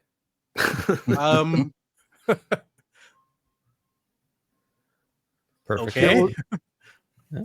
I'm trying to get any at all information about the premise of this show, but Wonder Man is a super-powered actor and stunt person who auditions for the lead role in a superhero television series. So The Boys. Then Ben Kingsley is playing, Trevor Slattery, who is an actor. Demetrius Grass is playing his brother. That's not very informative. And there's an agent character. And then there are other people whose names I've heard of. Josh Gad, he's in it as someone. 8 episodes. 8? And it's... Why? Yep. 2 more than Ironheart got, so it must be good. You're at a point where a Captain America film can't make money. Why do they think these no-name projects are going to have any potential? I think this would have been a risk in like phase 2 or 3, like throwing this dude in. But now, what the fuck are they thinking? Do you think he'll make a deal with the devil as well? He looks like he already has. That's how he got the role. But it's not going to be trying to break the fourth wall where it's a superhero show talking about a superhero show and it's going, yeah, we know, we all don't like this, because that 8 episodes. That's gonna be cringe. They had that opportunity with Mephisto. People have been talking about him for years, pretty much. Like, if you're gonna do anyone who could rewrite the rules and, like, you know, retroactively fix things, it could have been him. But I feel like outside of his performance being good, he was pretty much wasted in Ironheart. I'm kind of like, as I think about it, getting a little bit more annoyed because that character could have really done something. So no premise. I think there is a trailer. Yeah, it's just him walking down the street. Oh. Can you play trailers without getting taken down? What's the rules? Yeah, on that? you can play Wait, is them. there really a trailer? I hadn't think even there's, seen like, one. or something. Let me see. I know there's fan stuff, but I don't know if there's an official. Is it Wonder Man or Wonder Man? Wonder Man, I think. Wonder Man. Yeah, you gotta wonder how the fuck this got made. Exactly. What the fuck was the thought process behind this? Too much of a risk now. No, I think it's a. No, I don't. No, I don't think there is a trailer. It's just fucking fan stuff. fan is a very loose word. Yeah. Nobody's a fan of this. Yeah, I've never even heard of this dude. Like, ever. Like, not even from games or comics or anything. Because, Yeah, like, it's you like could play Marvel Alliance and get, like, almost a crash course in the comics. You'll get introduced to so many people that you normally would have seen unless you're a comic fan. But even throughout all that, I've never heard of this dude. Apparently, this is another show that was developed before 2023. Oh, Well, that boy. says a lot. Oh, boy. What kind of Well, quality be do a you butt. think it'll have in this one? Oh, shit. How many Man, times dude. will they mention the fact that he's black or have someone come into the room and say, hey, black people, how you doing? I was Just I was surprised by Riri. There was a lot less racism in this than I was expecting. You think There was- so? In Riri thi- Williams. You would think Like, a lot of it was Stingo- cut out because they've reworked so much of it. Like, I wonder what the real version of the show would have looked like. I feel like I we got thought a lot think the of show that's what- was pretty racist, but But it was more Well- against black people because all the black people are thieves and they're all It inhuman. was unintentionally Yeah, racist. Yeah, but that was towards black people. unintentional. They didn't acknowledge that at Wild. all. They thought they were in It- the right. It consciously did white stereotypes, like the woman with the dog. Like that was just obviously just like Yeah. as soon as you saw that it was like a leafy, affluent neighborhood, you knew what it was going to be, and it was just like, for fuck's sake. Parody of rich suburbia. And the Stereotypes line for of one or for none is my Yeah, rule. pretty For much. all or for none, even like you can do them or you can't do them, but we should be consistent about that rule. Well, there I is the think- line of like, honey, why is this sweaty middle-aged white man at my door? Yeah, You can't ignore that one. and of course he's like a Well, he's pussy white cuck man bitch choose the entire theory. time White until he's man. told to get his confidence back. Just told, like in one scene, like that he should have had an arc of some kind. He's one of the salvageable pieces of this story. If you just redid everything, and he needed a proper arc, not like Riri says get confidence. Like, okay, and I'll fucking do it. It's not how that works. You need to actually show the change in the character, express why he's such a fucking pussy in the first place, and then show some growth. I think The only one scene I liked was him telling Riri she's a piece of shit. You're a manipulating monster. mhm. Because it's the only time where like we get the truth. Felt justified. Felt good. It's like, it must have preach. been 8 episodes and 2 hours with just racism cut out. Yes. That would make sense. Imperial Fist Stand, Mephisto top 3 Marvel villain, debut in Ironheart. Mhm. It's crazy. Sorry, go on. No, go ahead. I was saying they've really been burning through these characters Mm-hmm. in these pointless shows. How did we ever get Josh Brolin's Thanos? Like one of the best villain performances ever, not even just for superhero stuff. And they can't get anything remotely close to that since. I think the dude in Guardians 3 was acceptable. The advanced whatever. The What was his actor name? elevates the Yeah, he did a high good job. evolutionary. High evolutionary, yes. But Kang has been a complete disgrace. He was ridiculous. Like Yeah. a complete joke. MODOK is a fucking meme and a half. Yeah. All of it has just been nonsense ever since. You know And how Mephisto, yeah, do you know this is how the first time I've had a devastating- vibe. How devastating Ant-Man Quantumania is. Jonathan Majors is now off of acting. What's his face? Hank Pym, the actor. Yeah, done. Michael Douglas. Retired. He's Oh my God. retired. Evangeline Hope- Lilly's yeah, retired. she's gone. Everyone's gone. Everyone's just tapped out. Fuck this. It's just Fuck Paul this Rudd. whole industry. Yes. It It's so killed true. 3 actors. Poor Paul Rudd just sitting there doing jokes to himself when everyone else is fucking snapped away, like completely. That sucks, man. That movie really did a lot of damage. It's true. It's Well, so Gil wild to Frank. think too, because these are movies. Like Ant-Man 3 is a movie where I was like, oh, it'll be fine and forgettable, and we'll just move on. They couldn't even manage Ant-Man. I remember people saying Thor: Love and Thunder, that'll be fun for sure, and I can't wait to see Multiverse of Madness because it's probably going to be horror. It's got Raimi in it. You know, Raimi does. Yeah, People then we get to were fucking actually nonsense. optimistic. Yes. I remember it well. It wasn't until Thor: Love and Thunder, The Marvels, and Quantumania. Those three were just like the death blow. We're like, we can't even was a big pretend one. anymore. Well, yeah, you had Spider-Man, so it's like, oh, we still got steam after Endgame. Oh, it's not gonna be shit, and then it was shit. Nah, that's an anomaly in itself. It's Sony. It's like they got their own momentum and aura that they can farm off of. The MCU is fucking gasping for breath, like John and Ironheart in that fucking room. Like that dude suffocating is like a good example of what the MCU is now. Completely, it's just terrible. Did anyone see that trailer for Weapons, where the kids go missing? Yes, I think I saw it. Was it in the 28 years later trailers? I remember seeing something about been walking. because it's a horror movie. So I saw the Stephen King one with the long walk and something with kids walking, so I might have seen it. Is it Josh Brolin in it? Yes.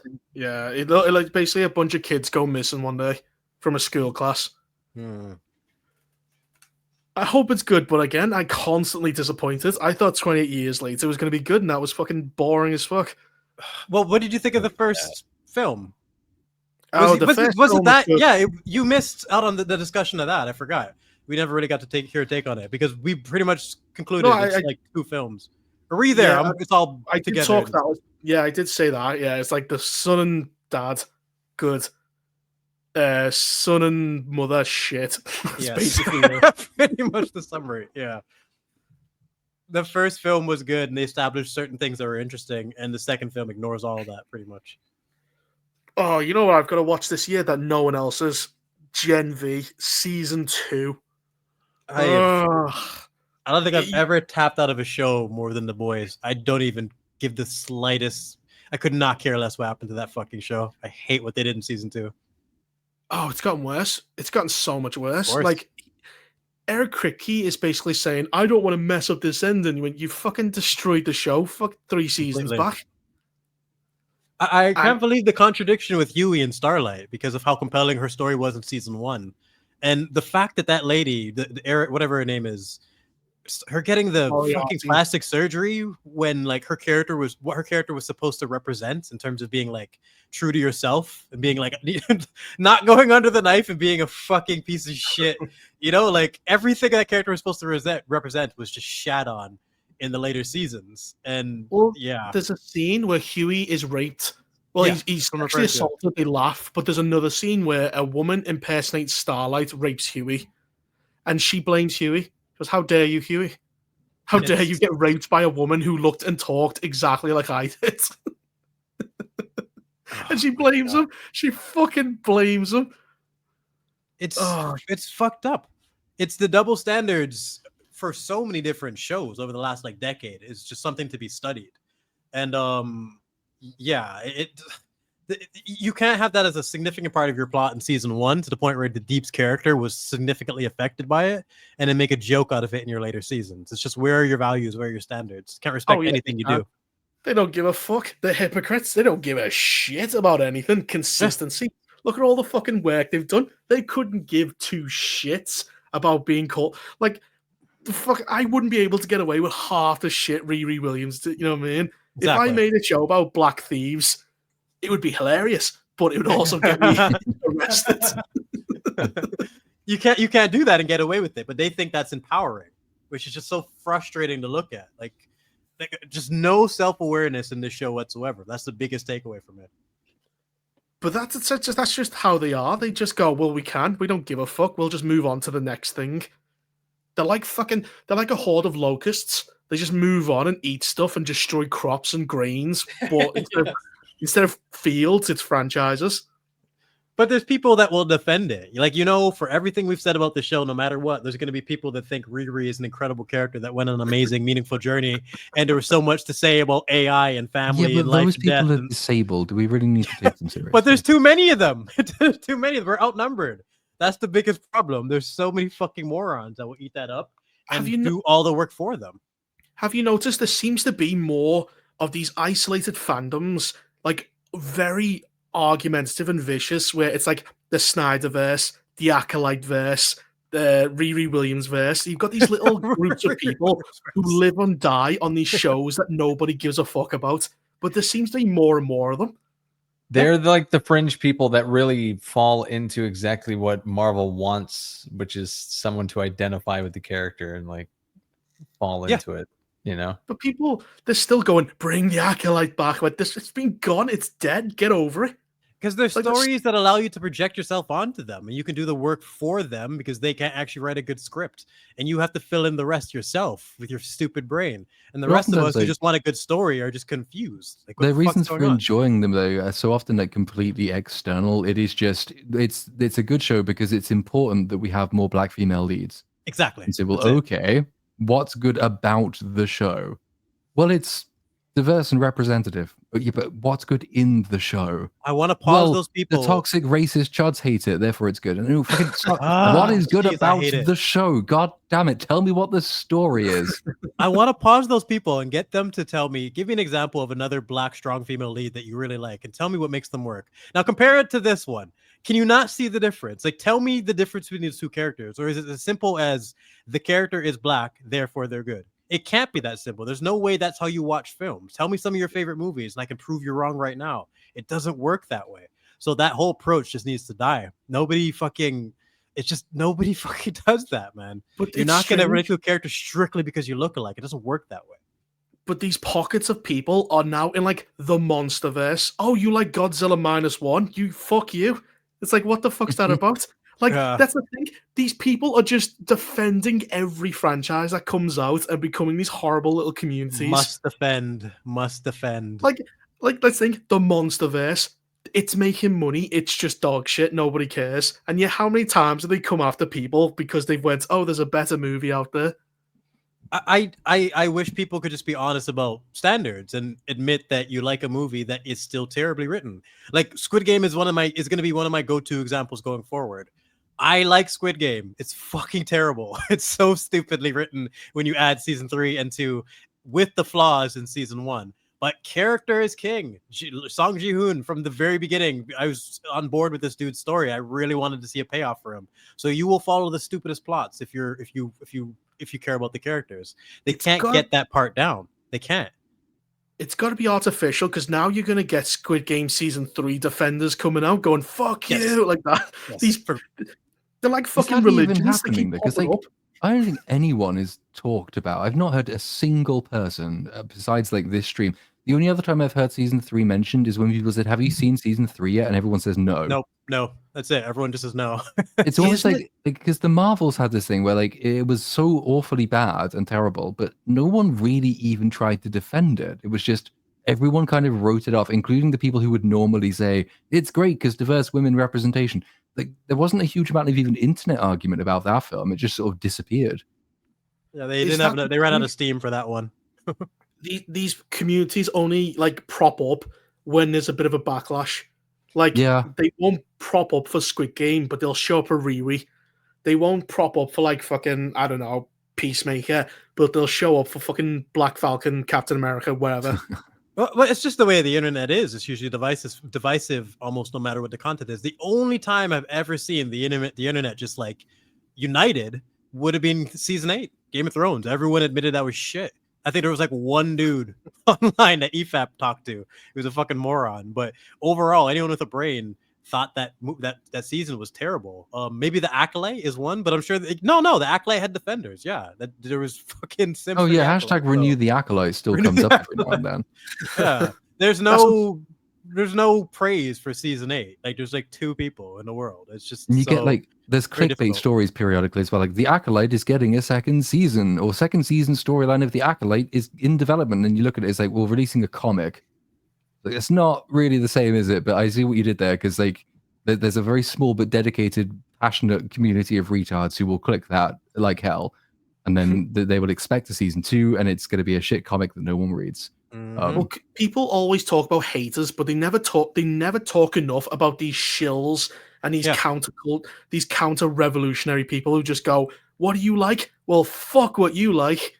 Toxic positivity is something that isn't mentioned. It's only just calling us negative for breaking down why shit is terrible.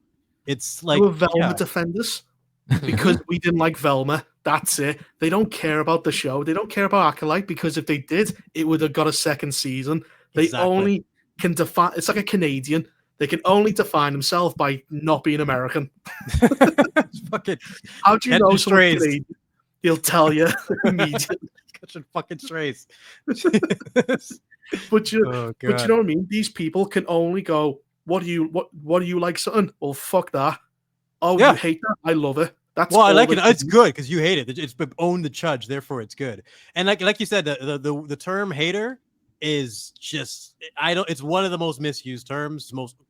No one ever uses it correctly. And the fact that they use it for people who have as many references as us drives me nuts, because fundamentally what makes a hater is the fact that they don't have a point.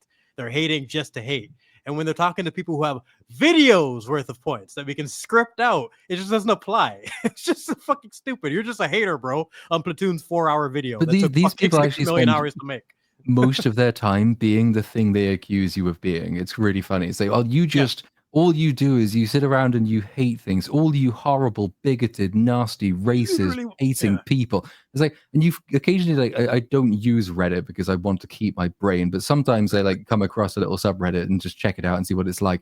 There's a whole bunch of those, which is like, we are the anti-woke grifting thing, and all the entire community is them just saying how much they hate people whilst calling those people haters.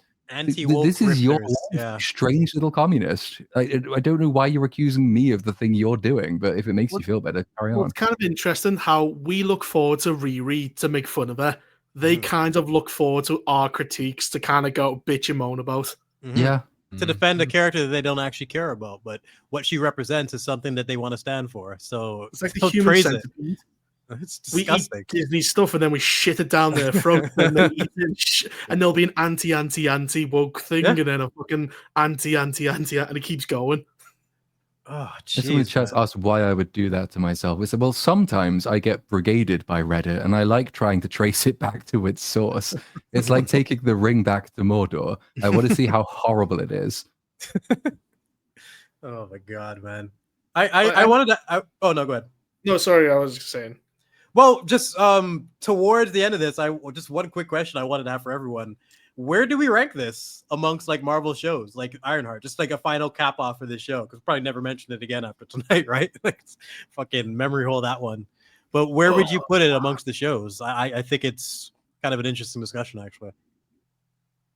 I think Riri is the most evilest character. Well, she's literally going to deal with the devils. Yeah, it's not even close. She's number one. If we're talking about who's the most sadistic, Riri is at the top of the list. We don't have to discuss that. But like the show overall compared to the other ones, like where would you say, is this the worst MCU? Which one of you thinks this is the worst show? And if it isn't, which one is? She-Hulk might be worse. Yeah. I still say Secret Invasion. At the bottom. Secret Invasion, I'd say, because She-Hulk, I find it interesting because I get to see inside the mind of an aging woman and how completely illogical she is. Yeah, Spite Hulk. That's what we pretty much called it. It was Spite Hulk. Yeah, it was a midlife crisis that was basically filmed, by wine moms. So She-Hulk is fascinating in a way, and Tatiana Maslany is likable, even though her character isn't. Her performance is still technical. She is a likable actress, and that comes through even in She-Hulk. I wanted to punch her in She-Hulk when she went, you don't, I know how to control my anger because I deal with it every day. She's saying it to the fucking Hulk. I want to fucking armbar her. Just snap her arm in half. Just don't ignore the tap like completely. Because it's just like, you can't say that to Hulk. In my video with that, I flashed to him the deleted scene in The Incredible Hulk where he goes and kills himself. He tries to kill himself. He's gone through so much that this chick would never even understand, but she thinks just because she gets catcalled, that's on board with the Hulk. Yeah, fuck She-Hulk. She-Hulk and Secret Invasion. Yeah, they keep the top spot for sure. Riri, you can take third or something. Yeah, She-Hulk's rough. Yeah. I think Mephisto alone and the Ironhead scene might put it above like things like She-Hulk and Yeah, Secret it's Invasion, at off the bat. 3 minutes. The Ironhead scene is amazing. It's genuinely amazing. Yeah. Well, you know, Secret Invasion was basically anti-immigration because they let Talos in, and what does he do? He opens the door for 1 million Skrulls and doesn't tell anyone. Yeah, but you know, he was like, they were justified in trying to kill everyone in America because Nick Fury broke a promise or something, I guess. I don't know. One of the most explicit and frustrating retcons, one of the most frustrating scenes ever is Talos literally saying that Nick Fury, you're a fucking loser. You never did anything. We did all the work for you. You were never a spy. Your whole history is a sham. Fuck you, you piece of shit. And then he never even fucking... But Falcon and Winter Soldier, oh my God. it has You Gotta Do Better. That scene alone is just, it's like an It's a awesome fucking classic, man. You've got you gotta do don't better, know Sam. anything about this situation. You You've know got to what? step You're up. right. And that's a good thing. That's embarrassing. That might be the worst individual scene. Yeah. I think especially like for the like Lala. moral fucking perversion of the Falcon and the Winter Soldier and what it does to John Yeah. Walker as well. It's like, yeah, I think it's probably it definitely pisses me off more than Ironheart did. They have a line of saying we can't just run up on a man, beat him up, and take the suit. And then they literally fucking do that. They run up on him, beat him up, break his arm, and take the shield like a bunch of thugs. It's so bad. It's so fucking. It's such a You've perfect. got to stop cut to calling scene. them terrorists. Well, they just tried to blow up the United terrorizing Nations. So what people. else They're am I fucking supposed to call them? terrorizing people. What do you call them after that? She killed someone. She blew up a building with people inside. She's a terrorist. It's the only way they'll learn, she said. Oh, Fuck. Oh my god! How did yeah, fuck, no one- Falcon and Winter Soldier might be worse than Ironheart. You're right. It's just, But it's like- fucking terrible. There's a point when you're writing it, and the guy says, "What about basic economics?" And the guy goes, "You know what? You're right. I don't know anything." You'd think that's where your character would stop lecturing, but he keeps lecturing after that. Yeah. You can highlight your perspective as benefited from your ignorance in certain cases. Not this. This is not that. Like this isn't the way to go about that concept. And it But just his makes character Falcon assassination of Sam idiots. Wilson, look, like, you know, Sam Wilson is the guy who sides with Steve Rogers against the government, against government overreach, against the Sokovia Accords. They I'm don't not remember going to that. believe that this is the guy who's now telling the United Nations, we want to give you more power to use better. They This don't is remember not that the at same all, bro. character. They don't. I really enjoyed his art because in the Sokovia Accords debate in Civil War, you immediately understand everyone's positions. Rhodey is a government dude through and through. Falcon is not. So they're going to clash when it comes to this. Tony and Iron Man's positions have changed based on their experience. Black Widow was kind of in the middle because the main thing she cared about was her family being split up. So you got so many different perspectives, but all those perspectives are forgotten in the future films. Falcon is just a blank slate America man who's just there to, oh, he's Cap, he's Black Falcon. That's it. His character is Black Falcon and the new Cap. They forget all the nuances of what made Sam Wilson a great side character. I like Sam. He was good. He's just shit now. He carried the terrorist like a fucking Like angel. an angel. To make sure she's perfectly gentle. Oh, fucking Christ. I love its They- solution. It's such they- a childish solution. Like he goes, "You can change borders on a map. You can control the banks." I'm like, You this can is just make fucking money war. and solve all the problems. What's the problem? You're rich. It's just, it's a child's view of the world. It's so frustrating to see. And they took him from what I consider, he was a top tier side character, and they made him just an embarrassing combination of other heroes. That's pretty much what he is now. But don't you dare call him a wingman because that's racist. Oh God. Besney Lala, hi boys. Did you know that music for Frantic was written by Morricone? I don't think I've seen Frantic, so no, I did not know. There are some super chats. I don't know here. what frantic is. I don't know It either. is. I don't know. Dragon Balls D sent in a few, and he says, had a heated discussion with friends about media portrayal of minorities. I believe tokenism and exaggerated stereotypes do more harm than good. They do. They believe any representation is good. With Hollywood's culture wars and the ever more offensive caricatures of minorities, I often feel alone. We shouldn't let bigots regress social progress. We would love to see a panel mini-series of media critics breaking down the damage being done. Yeah. Where do you even begin with that one? Just look at Ironheart. Do you think Ironheart did anything to encourage young black females to pursue their goals or learn anything? Ironheart is she left a prestigious school to pursue a life of crime. Yes, What and she ended up killing the guy who offered her the deal to even go with them, the one who gave her the opportunity. Her dad and sister are killed in a drive-by. Yes, it's all the stereotypes. All she knows you can is shove crime in. And that's death. it. Yeah. How is that good representation when it literally just the only thing they can do is appeal to the most obvious and negative stereotypes possible rather than showing a well-rounded picture of culture?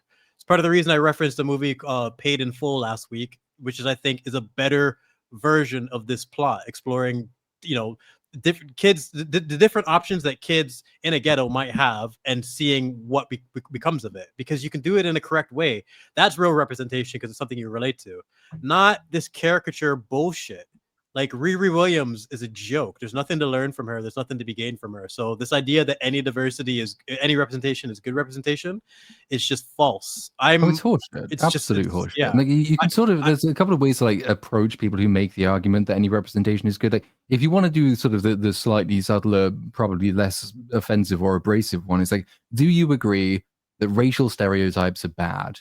Is probably they're going to say yes, because most people think racial stereotypes are bad. It's like, do you agree that saying black people are thieves who come from broken homes, they have no dads, etc., etc., etc., these are all negative racial stereotypes toward black people? Again, most people would say yes. Okay, here's Riri Williams. This is literally how they are portraying her. So by your own argument, this is not good representation because it's an offensive racial stereotype. The other way of doing it is just to be blunt and say, do you really think any minority representation is good? If they say yes, you say, okay, I'm writing a show in which a gay character decides that he wants to take over a school and fuck all the kids.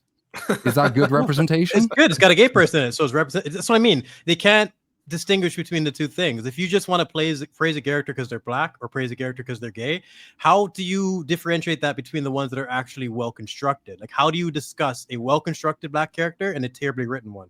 What do you even mention if it's all the same, because it's just strictly representation? I think it's a pathetic thought process. And for me, real representation needs to be something that you can absorb in your own way. You can't be slapped over the head with it. It shouldn't be forced. My example would be X-Men. I watched X-Men and got exposed to discrimination years before I ever experienced any of it myself. So I was more mentally prepared for it when it happened. That's how you do it correctly in a show that actually makes sense, because the discrimination, it's a part of the series through the mutants and like mutant rights and all the ways they're treated.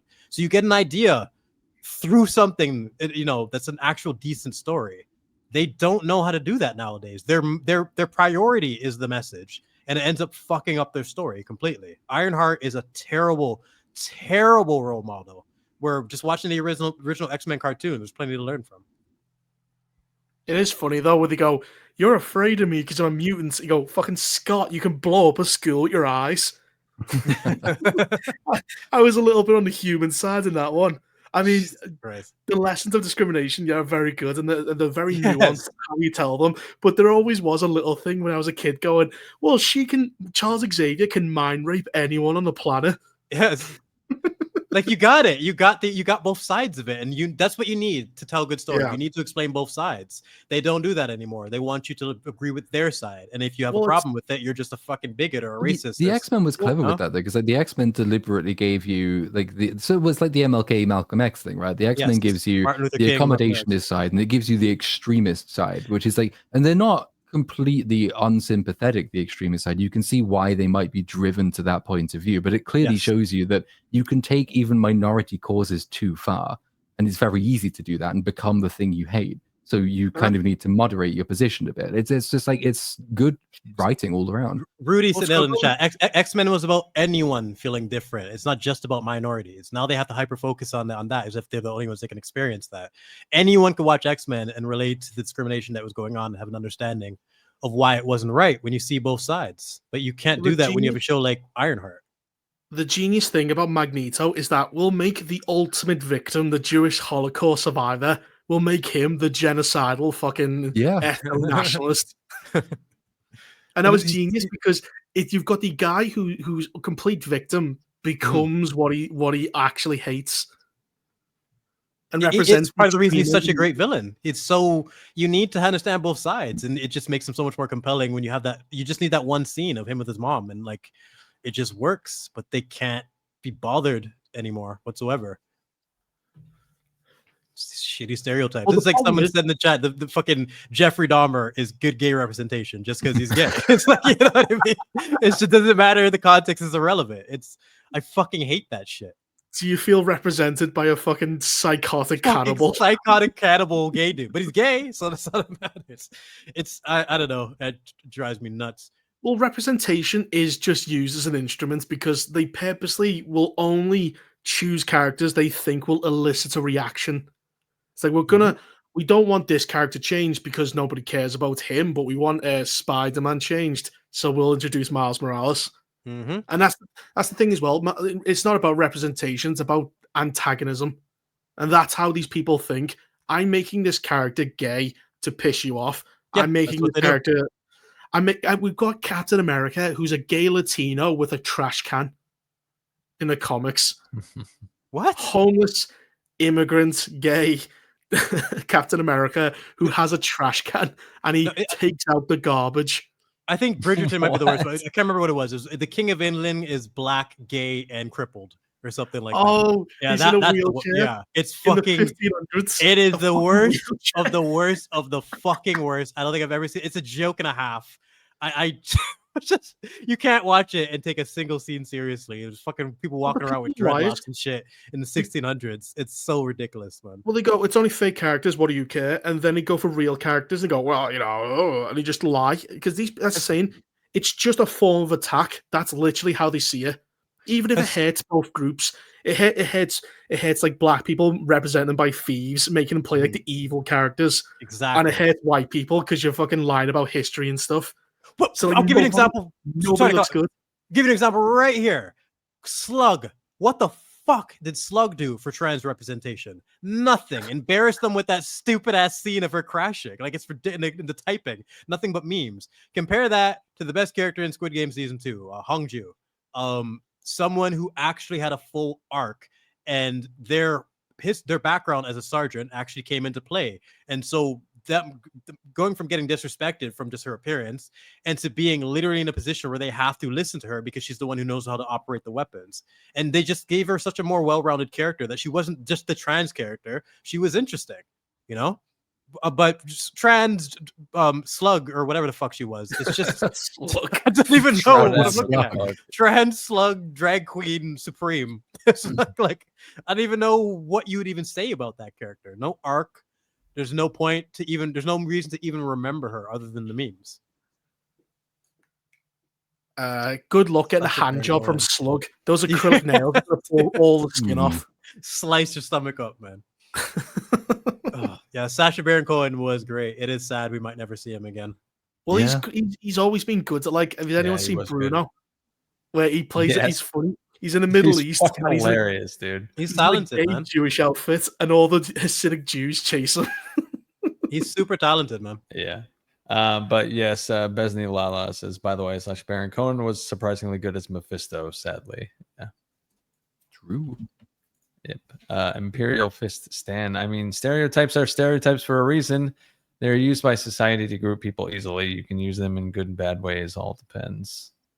It is the thing, like stereotype accuracy is actually, I think, one of the most replicable things in the social sciences, which is a really low bar because nothing in the social sciences is replicable. But like there are general truths. The problem is that people use stereotype accuracy to say, therefore, this must apply to all individuals within the group, which is sort of like the thing you have to kind of train yourself out of. Because yeah, we all do pattern recognition. It's useful in a pinch, but just because something is generally true of a group doesn't mean it might even be true of a majority of members of that group as you encounter them. And reducing people to the group is never a good idea.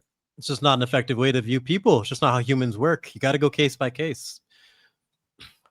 Imagine being Asian and bad at maths.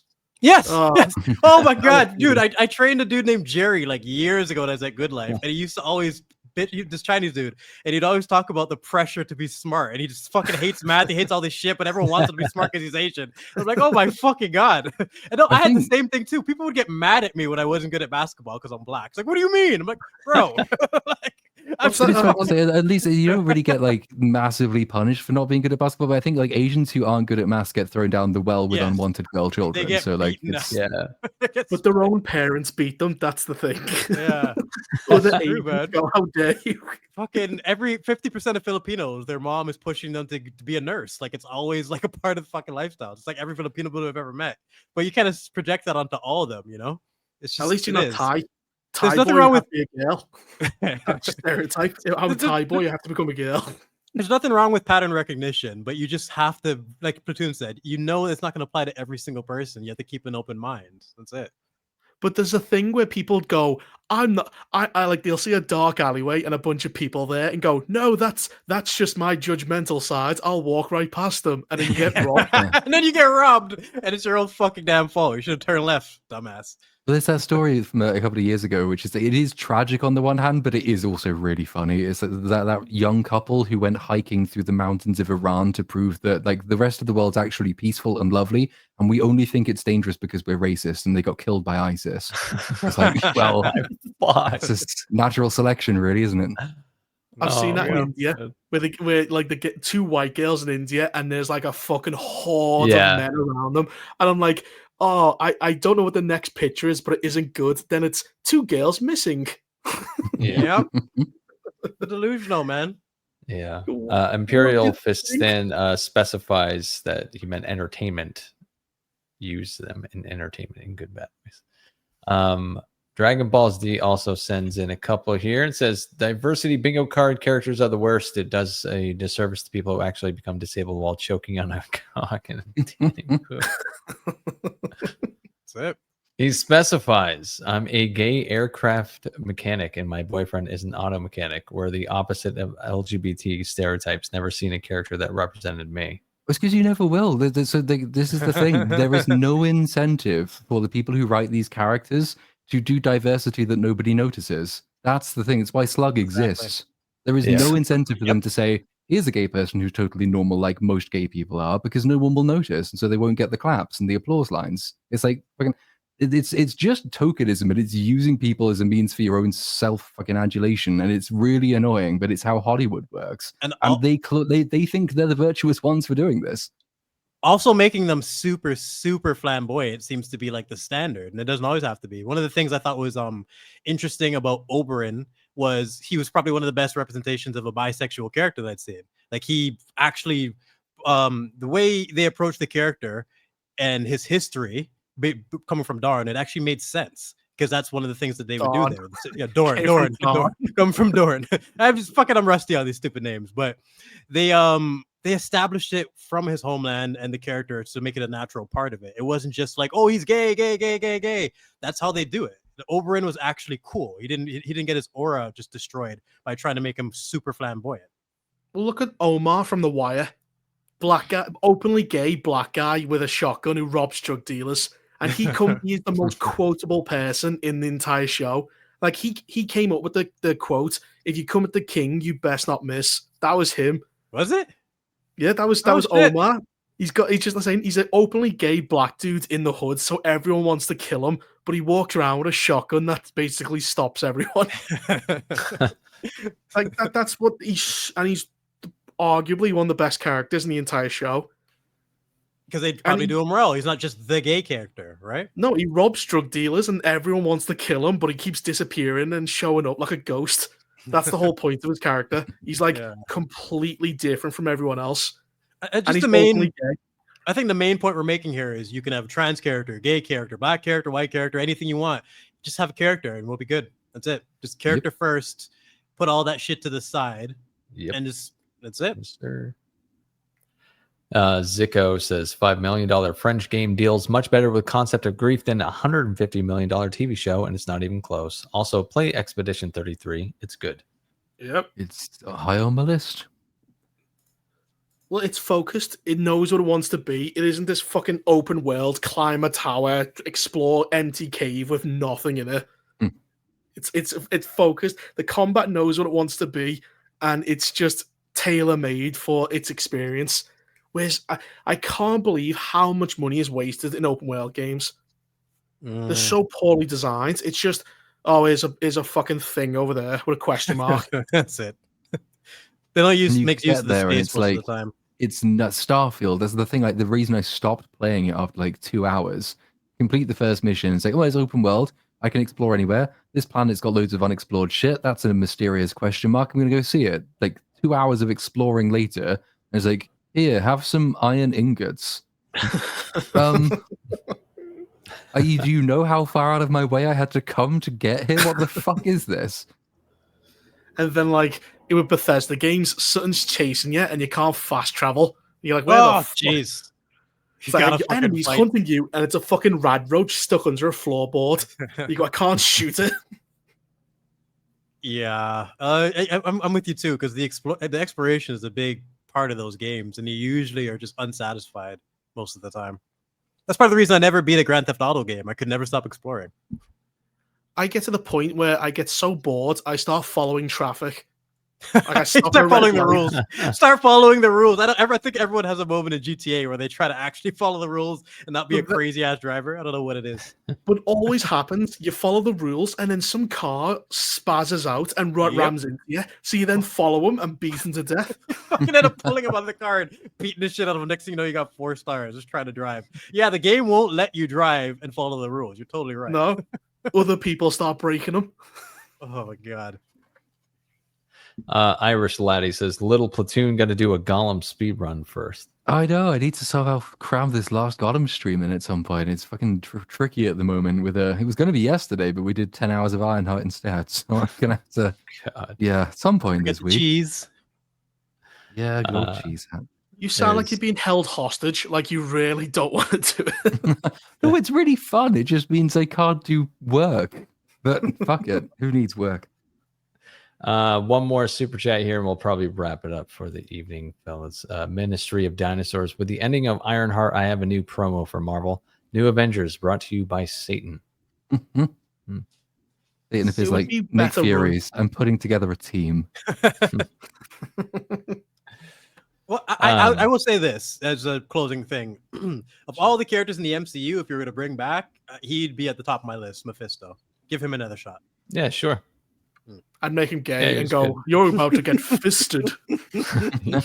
You're about to get my fist, though. He's flamboyant. He's got a perfect purple suit. Oh, you're going to get my fist. Oh, fuck, Cynic. Why'd you put that in my head? Sorry, dude.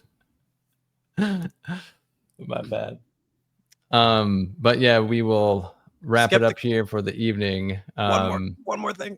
Just to answer a question there. Skeptical Bucket Man. I would agree with you that the front man was the most interesting character, but he had no payoff. There was no answers for all the things he did.